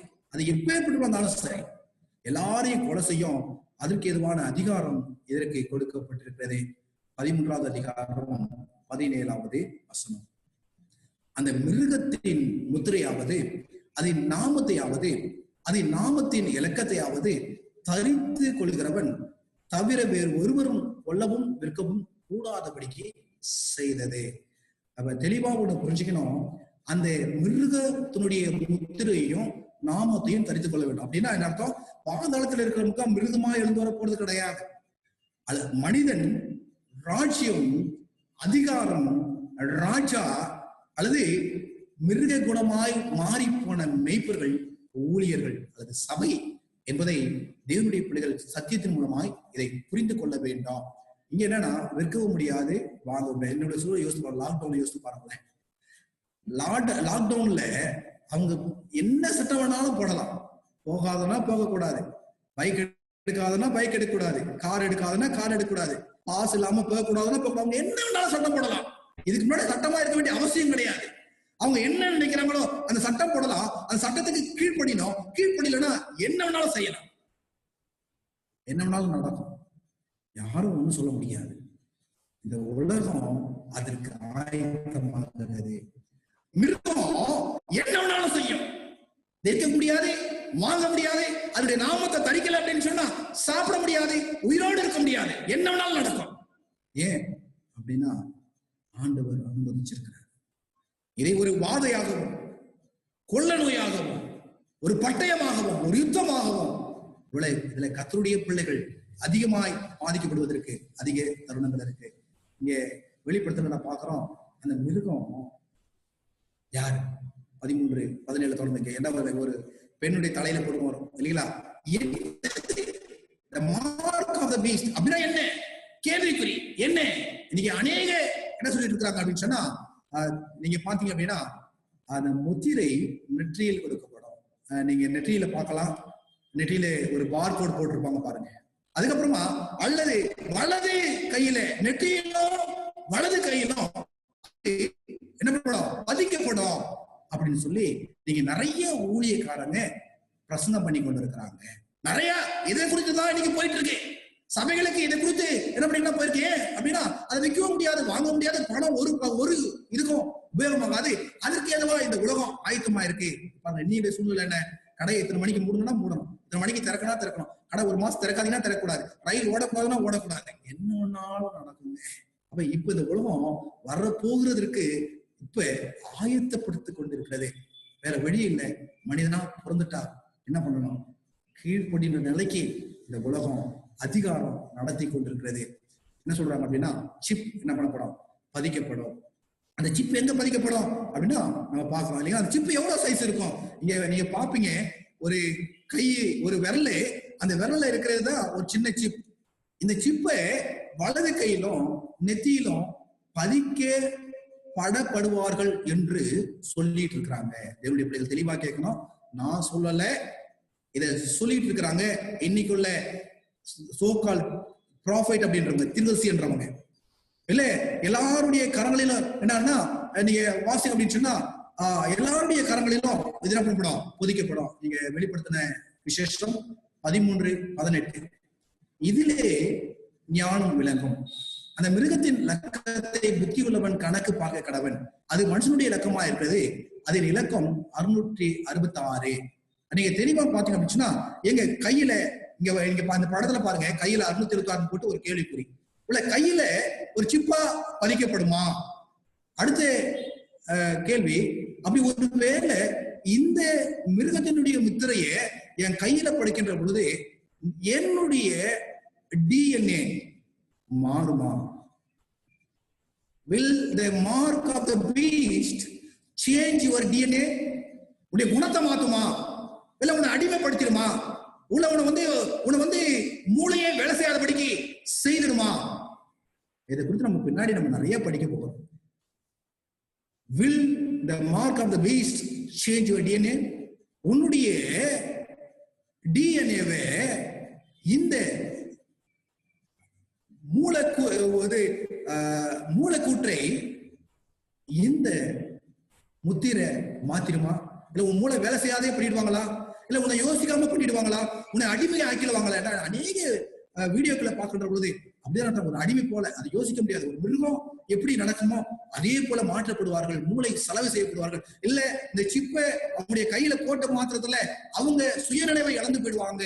என்ன வேணாலும் அவங்க என்ன பண்ணுவாங்க, மிருகத்தை ஃபாலோ பண்ணி செஞ்சிருவாங்க அப்படின்னு இன்னைக்கு அநேகர் பேசிக் கொண்டிருக்கிறாங்க. இதை குறித்து நான் இன்னைக்கு பேச வரல. இதை குறித்து நம்ம பின்னாடி பேச போறோம். என்னன்னா, நாம இந்த முத்திரையை வேணான்னு சொல்ல முடியுமா? ரெஃப்யூஸ் த மார்க் வேணான்னு சொல்ல முடியுமா? இதை நம்ம பின்னாடி முதல்ல வேணான்னு சொல்ல முடியுமா? அது அந்த முத்திரை இல்லைன்னா விற்க முடியாது, வாங்க முடியாது, அது கொலை செய்யப்படுவாங்க அப்படின்னு வேதம் சொல்லுது. டிஎன்ஏ சேஞ்ச் ஆகுமா? என்னுடைய எண்ணங்கள் மாற்றம் ஆகுமா? என்னுடைய உடல்நிலை பெரிய மாற்றம் வருமா? அப்படின்னா அந்த மிருகம் யாரு? அந்த மிருகத்துக்கு இன்னொரு பேர் தான் ஆன்டி கிரைஸ்ட். அப்படின்னா who is the antichrist? யாரு? நம்ம போன தடவை பார்த்தோம் யுத்தம் அப்படின்னு பார்த்தோம். அந்த 3வது உலக யுத்தம் என்ன பண்ணுமா? அந்தி கிறிஸ்துவை என்ன பண்ணுமா? முன்மொழியுமா? இங்க நான் பாக்குறோம் அந்தி கிறிஸ்துன்னா யார் அந்தி கிறிஸ்து? நீங்க நிறைய ஒரு கேள்வி குறிப்பிட்டாங்க. இந்த உலகம் நீங்க இருக்கிற ஊழியக்கான, நீங்க இருக்கிற தரிசனம் அறியாத, தரிசனம் பார்த்தேன்னு சொல்லி தன்னுடைய நினைவுகளை கொண்டு வருவேன் எல்லாரையும் என்ன பண்ணிடுறாங்கன்னா ஆன்டி கிரைஸ்ட்னு சொல்லிடுறாங்க. இங்க பாருங்க, ஒபாமாவில இருந்து ஒபாமா கையில என்ன பண்றாங்க, இப்படி வந்துட்டாங்கன்னா நம்ம ஈஸியா கண்டுபிடிச்சிடலாமே யார் ஆன்டி கிரைஸ்ட். இப்ப இப்படி கொம்போட வந்தாங்கன்னா யாருன்னு கண்டுபிடிச்சிடலாமே. என்ன பண்ணானா, ஒபாமா ஒரு ஆன்டி கிரைஸ்ட், அல்லது முஸ்லோனி ஒரு ஆன்டி கிரைஸ்ட், ஹிட்லர் ஒரு ஆன்டி கிரைஸ்ட், அல்லது ட்ரம்ப் ஒரு ஆன்டி கிரைஸ்ட், அப்படி என்னமோ சொல்லிட்டு போயிட்டு இருக்கிறான் இல்லைங்களா? அப்ப இன்னைக்கு ஆவியை படைச்சு சொல்றோம், யாரும் ஒரே ஆளை சொல்றது கிடையாது. இவங்கதான் ஆன்டி கிரைஸ்ட் இன்னைக்கு சபை சொல்லல. இன்னைக்கு இருக்கிற தீர்க்கதரிசி சொல்றாங்களே அவங்களை சொல்ல முடியல. இதுதான் அவங்களுடைய அடையாளம் அப்படின்னு சொல்ற எத்தனை அடையாளம் இருக்கு பாருங்க. இது எல்லாத்தையும் போட்டுட்டு ஒவ்வொரு சபை ஒன்னு பிடிச்சிட்டு இருக்கு, ஒவ்வொரு ஊழியக்காரன் ஒன்னு சொல்லிட்டு இருக்கிறான், ஒவ்வொரு ஆளை ஒவ்வொரு ஊழியக்காரன் அப்படிங்களா சொல்லிருக்கலாம். அப்ப இன்னைக்கு ஆன்டி கிரைஸ்ட் யாருன்னு கூட இன்னைக்கு ஆவியை பெற்ற சபையில் என்ன பண்ணல, கண்டுபிடிக்க முடியல. குழப்பங்கள் 1000 பேர் யாரெல்லாம் வராங்களா? ஸ்டார்டிங்ல கம்ப்யூட்டர்னாங்க, பேய் குழந்தை பிறந்திருக்குனாங்க, அதுக்கப்புறமா என்ன பண்றாங்க, சிப்புனாங்க, அப்புறம் பார்கோடுனாங்க, அதுக்கப்புறமா ஆட்கள்ன்றாங்க. நம்ம பார்க்கலாம், இங்கே பார்ப்போமே எங்க இருந்து வரும் அந்த ஆன்டி கிரைஸ்ட் அப்படின்னாங்கன்னா, Assyria antichrist comes to power. Assyria திரும்ப என்ன பண்ணா பவருக்குள்ள வருது. சில பாபிலோன் திரும்ப பவருக்குள்ள வரப்போகுது. அப்ப இந்த எங்க இருந்து வருவாங்க, மாடர்ன் மிடில் ஈஸ்ட்ல இருந்து என்ன பண்ணலாம், இந்த ஆன்டி கிரைஸ்ட் வரலாம், அல்லது டர்க்கியில இருந்து இந்த ஆன்டி கிரைஸ்ட் வரலாம். இந்த படத்தை நீங்க தெளிவா பாருங்க. டர்க்கியில இருந்து என்ன வரலாம்னா ஆன்டி கிரைஸ்ட் வரலாம், அல்லது யூரோப் யுனைடெட் நேஷன் இருக்கு இல்லையா, இந்த யூரோப் நேஷன்ஸ் இது எல்லாம் தலைவர் தான் என்னது ஆன்டி கிரைஸ்டா வரலாம். அது ஆன்டி கிரைஸ்ட் என்னதான் comes from the Middle East இருந்து வரலாம், அல்லது ஆன்டி கிரைஸ்ட் இந்த 4 ராஜ்யத்துல இருந்து ஒரு கும்பல இருந்து வரலாம். இதற்குள்ள தரிசனம் இல்லை யாருக்கும். இதை குறித்து தெளிவான சொல்லிட்டு இருக்காங்க. தமிழ்நாடு சார் ஊழியக்காரர்கள் கூட ஜெர்மனில இருந்து வரலாம், ஜெர்மனி தலைநகர்ல இருந்து வரலாம் அப்படின்னு சொல்லிட்டு இருக்காங்கல்ல. வடகொரியால இருந்து என்ன பண்ணலாம் வரலாம், அது சீனா ஒரு ஆன்டி கிரைஸ்டா வரலாம், அல்லது சில முஸ்லிம்ஸ் ஒரு ஆன்டி கிரைஸ்டா வரலாம் அப்படின்னு தான் சொல்லிட்டு இருக்கிறாங்களே ஒளியே. வேதத்தை சரியா ஆராய்ந்த பிள்ளைங்க தெளிவா புரிஞ்சுக்கணும். அடிப்பட்ட மிருகம், சாவுக்கு எதுவான காரியம், சுத்தமான மிருகம், உலகமே பார்த்து ஆச்சரியப்படுகின்ற மிருகம், உலகமே பார்த்து வணங்குகிற மிருகம். ஆனா இவங்க சொல்றதெல்லாம் எப்படிப்பட்ட மிருகங்கள் அப்படின்னு நம்ம பண்ணணும், தெளிவாய் தெரிந்து கொள்ளணும். ஒரு சரியான கருத்துக்கள் இன்னைக்கு உள்ள கிறிஸ்துவ சபைக்குள் உள்ள பிள்ளைகளுக்குள்ள இல்ல ஆவியை பெற்றுன்னு சொல்லி போதித்துக் கொண்டிருக்கிற தீர்க்கதரிசிகள் பொய் தீர்க்கதரிசிக்குள்ள இல்ல அப்படின்னு சொல்லி வேதம் சொல்றது. ஏன்னா நீங்க அநேகர் சொல்றாங்க எப்போ வருவார் ஆன்டி கிரைஸ்ட். நீங்க அடுத்த இந்த பிக்சரை பாருங்களேன். The Antichrist will come May 5, 2016 அப்படின்னு சொன்னாங்க சில சபை சார்ந்தவர்கள், சில ஊழியக்காரர்கள். வரல. இல்ல ஆகஸ்ட் 30, 2016 ஆன்டிகிரைஸ்ட் வருவார். அது எப்படி பண்ணலாம்? Shocking fact about the coming of Antichrist. Shocking ஆனது நடக்கல. நம்ம அதுக்கு லாஸ்ட் வார்னிங் என்னது? The Antichrist will certainly come on December 29, 2016. இல்ல இன்னொன்று போட்டாரு, the coming summer 14 the Antichrist will come. இன்னொன்று சொல்றா பாருங்க, why the Antichrist will come on June 27, 2017 அப்படின்ற ஒரு கேள்வி. 2019 இன்னும் நிறைய இருக்குங்க. ஆனா தெளிவே கிடையாது. நான் என்ன சொன்னேன், இப்படிப்பட்ட மதிக்கெட்ட மெய்ப்பர்கள் தங்களுக்கு தெரியாதவங்களை குறித்து பேசுவாங்க. வேதத்துல என்ன இருக்கு பதிவாக்கப்பட்டதை பத்தி அவங்க பேச மாட்டாங்க. இவங்களுக்கு தெரியாத காரியங்களை குறித்து பேசுவாங்க. இல்லைங்களா? 100% Bible proves the antichrist will be a pope அப்படின்றது குறித்து பேசுறாங்க. பைபிள் ஆராய்ச்சி பார்க்கணும். என்ன சொல்றாங்க பாருங்களா, பாருங்க ஆராய்ச்சி. இவங்க யாருன்னா எலிமினேட்டிஸ்கள் அப்படின்னு சொல்லி என்ன பண்றாங்க சொல்றாங்க. அது மாத்திரம் இல்ல, அவங்களுக்கு ஒரு ஆன்டி கிரைஸ்ட் ஒரு ஃபார்முலா கொடுத்துருக்காங்க பாருங்க. E=mc². இது தெரியும் இல்லைங்களா? ஆராய்ச்சி செய்யப்படாத ஒரு பெரிய விஞ்ஞான கணக்கு இதுல அடங்கி இருக்கு. ஆனா அதுதான் யாருடைய ஃபார்முலான்றாங்க?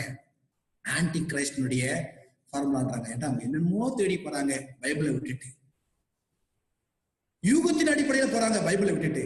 நம்ம கடந்த முறை பார்த்தபோது World War III இதுதான் என்ட்ரன்ஸ் ஆன்டி கிரைஸ்ட் அப்படின்னு காத்துட்டு இருக்கிறாங்க.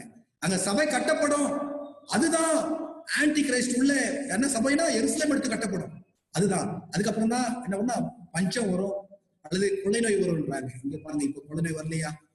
இப்ப வாதைகள் இல்லையா? அவங்களை புரிந்து கொள்ள முடியல. அவங்க என்ன பண்றாங்கன்னா வந்தாச்சுன்றாங்க, வருதுன்றாங்க, டேட்டை பிக்ஸ் பண்றாங்க, டேட்டு மேல டேட்டு. வேதத்தை படிப்பதற்கு பதிலாக, தீர்க்க தரிசனங்களை படிப்பதற்கு பதிலாக, வசனங்களை படிப்பதற்கு பதிலாக, கர்த்தருக்கு ஒப்பு கொடுப்பது பதிலாக, ஆவியிலே வழிநடத்துவதற்கு பதிலாக, அல்லது பாருங்க நியாயம் பைபிள் தாங்க அல்டிமேட். எந்த சுப்ரீம் கோர்ட்டும் இதுக்கு என்ன பண்ண முடியாது, இவன் தான் ஆன்டி கிரைஸ்ட், இதுதான் அடையாளம், இதுதான் இந்த கையில் தான் வருவான் சொல்ல முடியாது. எந்த சுப்ரீம் கோர்ட்டும் சொல்ல முடியாது. எந்த உலகத்தினுடைய நியாய சங்கமும் சொல்ல முடியாது. வேதம் மட்டும், பரலோகத்தின் நியாயாதிபதி மட்டும் சொல்ல முடியும். வாசிங்க வெளிப்படுத்தின புத்தகம் 14:11, ரெவலேஷன் 14:11.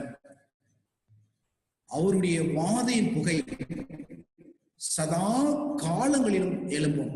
மிருகத்தையும் அதன் சொரூபத்தையும் வணங்குகிறவரும் அவருடைய நாமத்தின் முத்திரையை தரித்துக் கொள்கிற எவனும் இரவும் பகலும் இளைப்பாளர்கள். நம்ம தெளிவா ஒண்ணு புரிஞ்சுது, மிருகத்தால் அழிக்கப்படுவார் அப்படின்னா எந்த மிருகம் ஒரு காலத்துல சத்தியத்தை அறிந்து அந்த சத்தியத்திற்கு செவி சாய்க்காம பட்டயத்திற்கு அடிபட்டு அந்த பட்டயத்திலிருந்து தப்பித்து தன்னுடைய தந்திரங்கள் மூலமாக ஆட்டுக்குட்டியா இருக்க வேண்டிய அந்த தேசத்தை ராஜ்யத்தை தனக்குள்ளாக்கி அதனுடைய வல்லமையோடு கூட இணைந்து இந்த உலகம் முழுவதுமாய் தன்னுடைய அதிகாரத்தை ஸ்தாபிக்க துடித்துக் கொண்டிருக்கிற பிசாசானுடைய சிங்காசனத்திலே அமர்ந்து இருக்கிற இந்த மிருகம் அதை வணங்குறாங்க. அப்படி வணங்கினாங்கன்னா வேதம் சொல்லுது இளைப்பாறுதல் இருக்காது. அதுக்குள்ள அந்த மிருகத்தினுடைய கையில நம்ம அடப்பட்டோம்னா, வணங்காம அந்த முத்திரையை தரிக்கலன்னா அதுவும் கொலை செய்யும். அப்படி வணங்கிட்டோம், பயந்து போய் வணங்கிட்டோம் அப்படின்னா நம்ம இளைப்பாறுதல் இல்லாமல் வாதினாலே வாதிக்கப்படும் சொல்லி வேதம் சொல்லுது. நம்ம எங்க என்ன செய்ய போறோம்? எந்த மிருகத்திற்கு? பெரிய போராட்டம், ஆவிக்குரிய போராட்டம். The great controversy between good and evil. சாத்தானுக்கும் தேவனுக்கும் நடக்கிற யுத்தம். இந்த பக்கம் நம்ம நின்னோம் அப்படின்னா சாத்தான் ஆண்டூர் பக்கம் நின்னா கொள்ளுவான். ஆண்டுடைய பக்கம் நின்னா இந்த உலகத்துல நம்ம வாழ முடியாது. நம்ம எதை செலக்ட் பண்ணணும்? 15:2, ரெவலேஷன் 15:2. அன்றியும் அக்னி கலந்த கண்ணாடி கடல் போல ஒரு கடலையும் மிருகத்தின் அதன் சொரூபத்தையும் அதன் முத்திரைக்கும் அதன் நாமத்தின் இலக்கத்துக்கும் உள்ளாகாமல் ஜெயம் கொண்டவர்கள் தேவ சொரமண்டங்களை பிடித்துக் கொண்டு அந்த கண்ணாடி கடல் அருகே நிற்கிறதை நான் கண்டேன். எப்படிப்பட்ட ஒரு பெரிய பாக்கிய தேவனுடைய பிள்ளைகளை. மிருகம் அப்படின்னா வேற எங்கேயும் போயிடாதீங்க. இப்படிப்பட்ட மிருகங்களுக்குள்ளாக நீங்க அகப்பட்டு இருக்கிறீங்களா? ஏன்னா சொந்த சத்தியத்தை அறிந்த பிள்ளைகளா இருக்கலாம். அங்க அற்புதம் நடக்குது, அடையாளம் நடக்குது, வானத்துல இருந்து அக்னி வருது, அதிசயம் நடக்குது, ஆட்டம் பாட்டம் நல்லா இருக்கு, பிரைஸ் அண்ட் வொர்ஷிப் அது நல்லா இருக்கு, இது நல்லா இருக்கு அப்படின்னு துளைச்சிட்டியா? சத்தியத்துக்குள்ள பிறந்த நீ துளைஞ்சு போனியா? சிதறடிக்கப்பட்டிருக்கிறியா? கள்ள உபதேசத்துல சிதறடிக்கப்பட்டிருக்கிறியா? போய் போதகத்துல மாட்டிட்டு இருக்கிறியா? கண்ணாடி கலந்தை சத்தியத்தை ஏத்துக்கும் போது, பிரமாணத்தை கை கொள்கின்ற பொழுது பாடுபட வேண்டியிருக்கும். அநேக காரியங்களை தியாகம் பண்ண வேண்டியிருக்கும். ஆபேல் பலி செலுத்துகின்ற பொழுது ரத்தம் சிந்தப்பட்டது, அவனுடைய ரத்தமும் சிந்தப்பட்டது. உன் வாழ்க்கையில சத்தியத்தை நீ தேடுகின்ற பொழுது, ஏற்றுக்கொள்கின்ற பொழுது ரத்தம் சிந்தப்படணும், அல்லது உன்னுடைய ரத்தம் கூட சிந்தப்படும். சத்தியத்திற்காக தியாகம் செய்ய வேண்டியிருக்கும். வா, அக்கினி கலந்த கண்ணாடி கடல் போல் ஒரு கடலையும் மிருகத்தையும் அதன் சொரூபத்தையும் அதன் முத்திரையும் இலக்கத்துக்குள்ளாகாமல் செய்ய கொண்டவர்கள் இருக்கிறாங்க. இந்த கூட்டம் சாதாரண கூட்டம் அல்ல, திரளான கூட்டம். யாரும் எண்ண முடியாத கூட்டம். இல்லை, இது லட்சத்திற்கு உட்படுத்த முடியாது. நீ மாத்திரமல்ல, உலகம் முழுவதுமாய் தேவனுடைய பிள்ளைகள் இருக்கிறாங்க. பிசாசை எதிர்த்து போராடுவதற்கு, இந்த கள்ளத்திற்கு எதிர்த்து போராடுவதற்கு, தவறான உபதேசத்தை எதிர்த்து போராடுவதற்கு, கற்பனையில நிற்பதற்கு, ஓய்வு நாளினுடைய சத்தியத்தில் நிற்பதற்கு, தேவனுடைய பிரமாணத்தை உயர்த்துவதற்கு. என் பிள்ளையே, விசுவாச பிள்ளையே, எழுந்துவாங்க. ஆண்டுடைய கண்ணாடி கல்ல நிற்பாங்க. அந்த பிசாசு மிருகத்திற்கு யார் அப்படின்ற பின்னாடி நம்ம படிச்சுக்குவோம். அது எப்படி அழியும் அப்படின்னு பின்னாடி படிச்சுக்குவோம். அந்த 666 யார் என்பதை பின்னாடி நம்ம படிச்சுக்குவோம். ஏன்னா உலகத்துல எத்தனையோ பிரச்சனைகள் இருக்கிறது. ஆனா நீ அழிஞ்சு போகாம ஒரே ஒரு காரியம், வேதத்தை மாத்திரம் படி. வேதத்தில் தெளிவா எழுதியிருக்கிற அந்த மிருகம் யார், அவருடைய குணலட்சணங்கள் என்ன தெளிவா எழுதியிருக்கு. இன்னைக்கு சொல்ற மாதிரி ஆன்டிகிரேஷன் கடைசி காலத்துல யுத்தத்துக்கு பிறகு வந்தா அப்படின்னா அவன் ஏற்கனவே பட்டயத்துக்கு சேர்த்து பொழைச்சிருக்கணும்னு சொல்லுது வேதம் சொல்லுதே. இல்ல இல்லையா? என்ன அதனுடைய அர்த்தம் என்ன? எப்படி ஏமாந்து கொண்டிருக்கிறோம், இந்த உலகம் எப்படி ஏமாத்தி கொண்டிருக்கிறாங்க. பெரும்பாலானவர்கள் எத்தனை 1000 லட்சம் ஏமாற்று கொண்டிருக்கிறார்கள். என்னுடைய பிள்ளைய, உன்னுடைய செவியை ஆண்டவருக்கு கொடு, ஆண்டுடைய சத்தத்திற்கு கொடு. அப்பொழுதே அக்கினி கண்ணாடி போல இருக்கிற கடல் அருகே நீங்களும் நானும் நின்று ஆண்டவரை துதிக்க முடியும், ஆண்டவரை போற்ற முடியும். அந்த உன்னதமான பரிசுத்தத்தினால பரிசுத்த தேவனை நாம் துதிக்க முடியும். அதுல ஒருவராயிருக்க நீங்க ஆயத்தமா உங்களை ஆண்டவர் கற்றுக்கொள்ளுங்க. வேறு இது குறித்து அதிகமா அறிந்து கொள்ள வேண்டும் என்று பிள்ளைங்க எங்களை தொடர்பு கொள்ளுங்க. ஆண்டவரை ஆசீர்வதித்து வழி நடத்துவாராக. ஆமென்.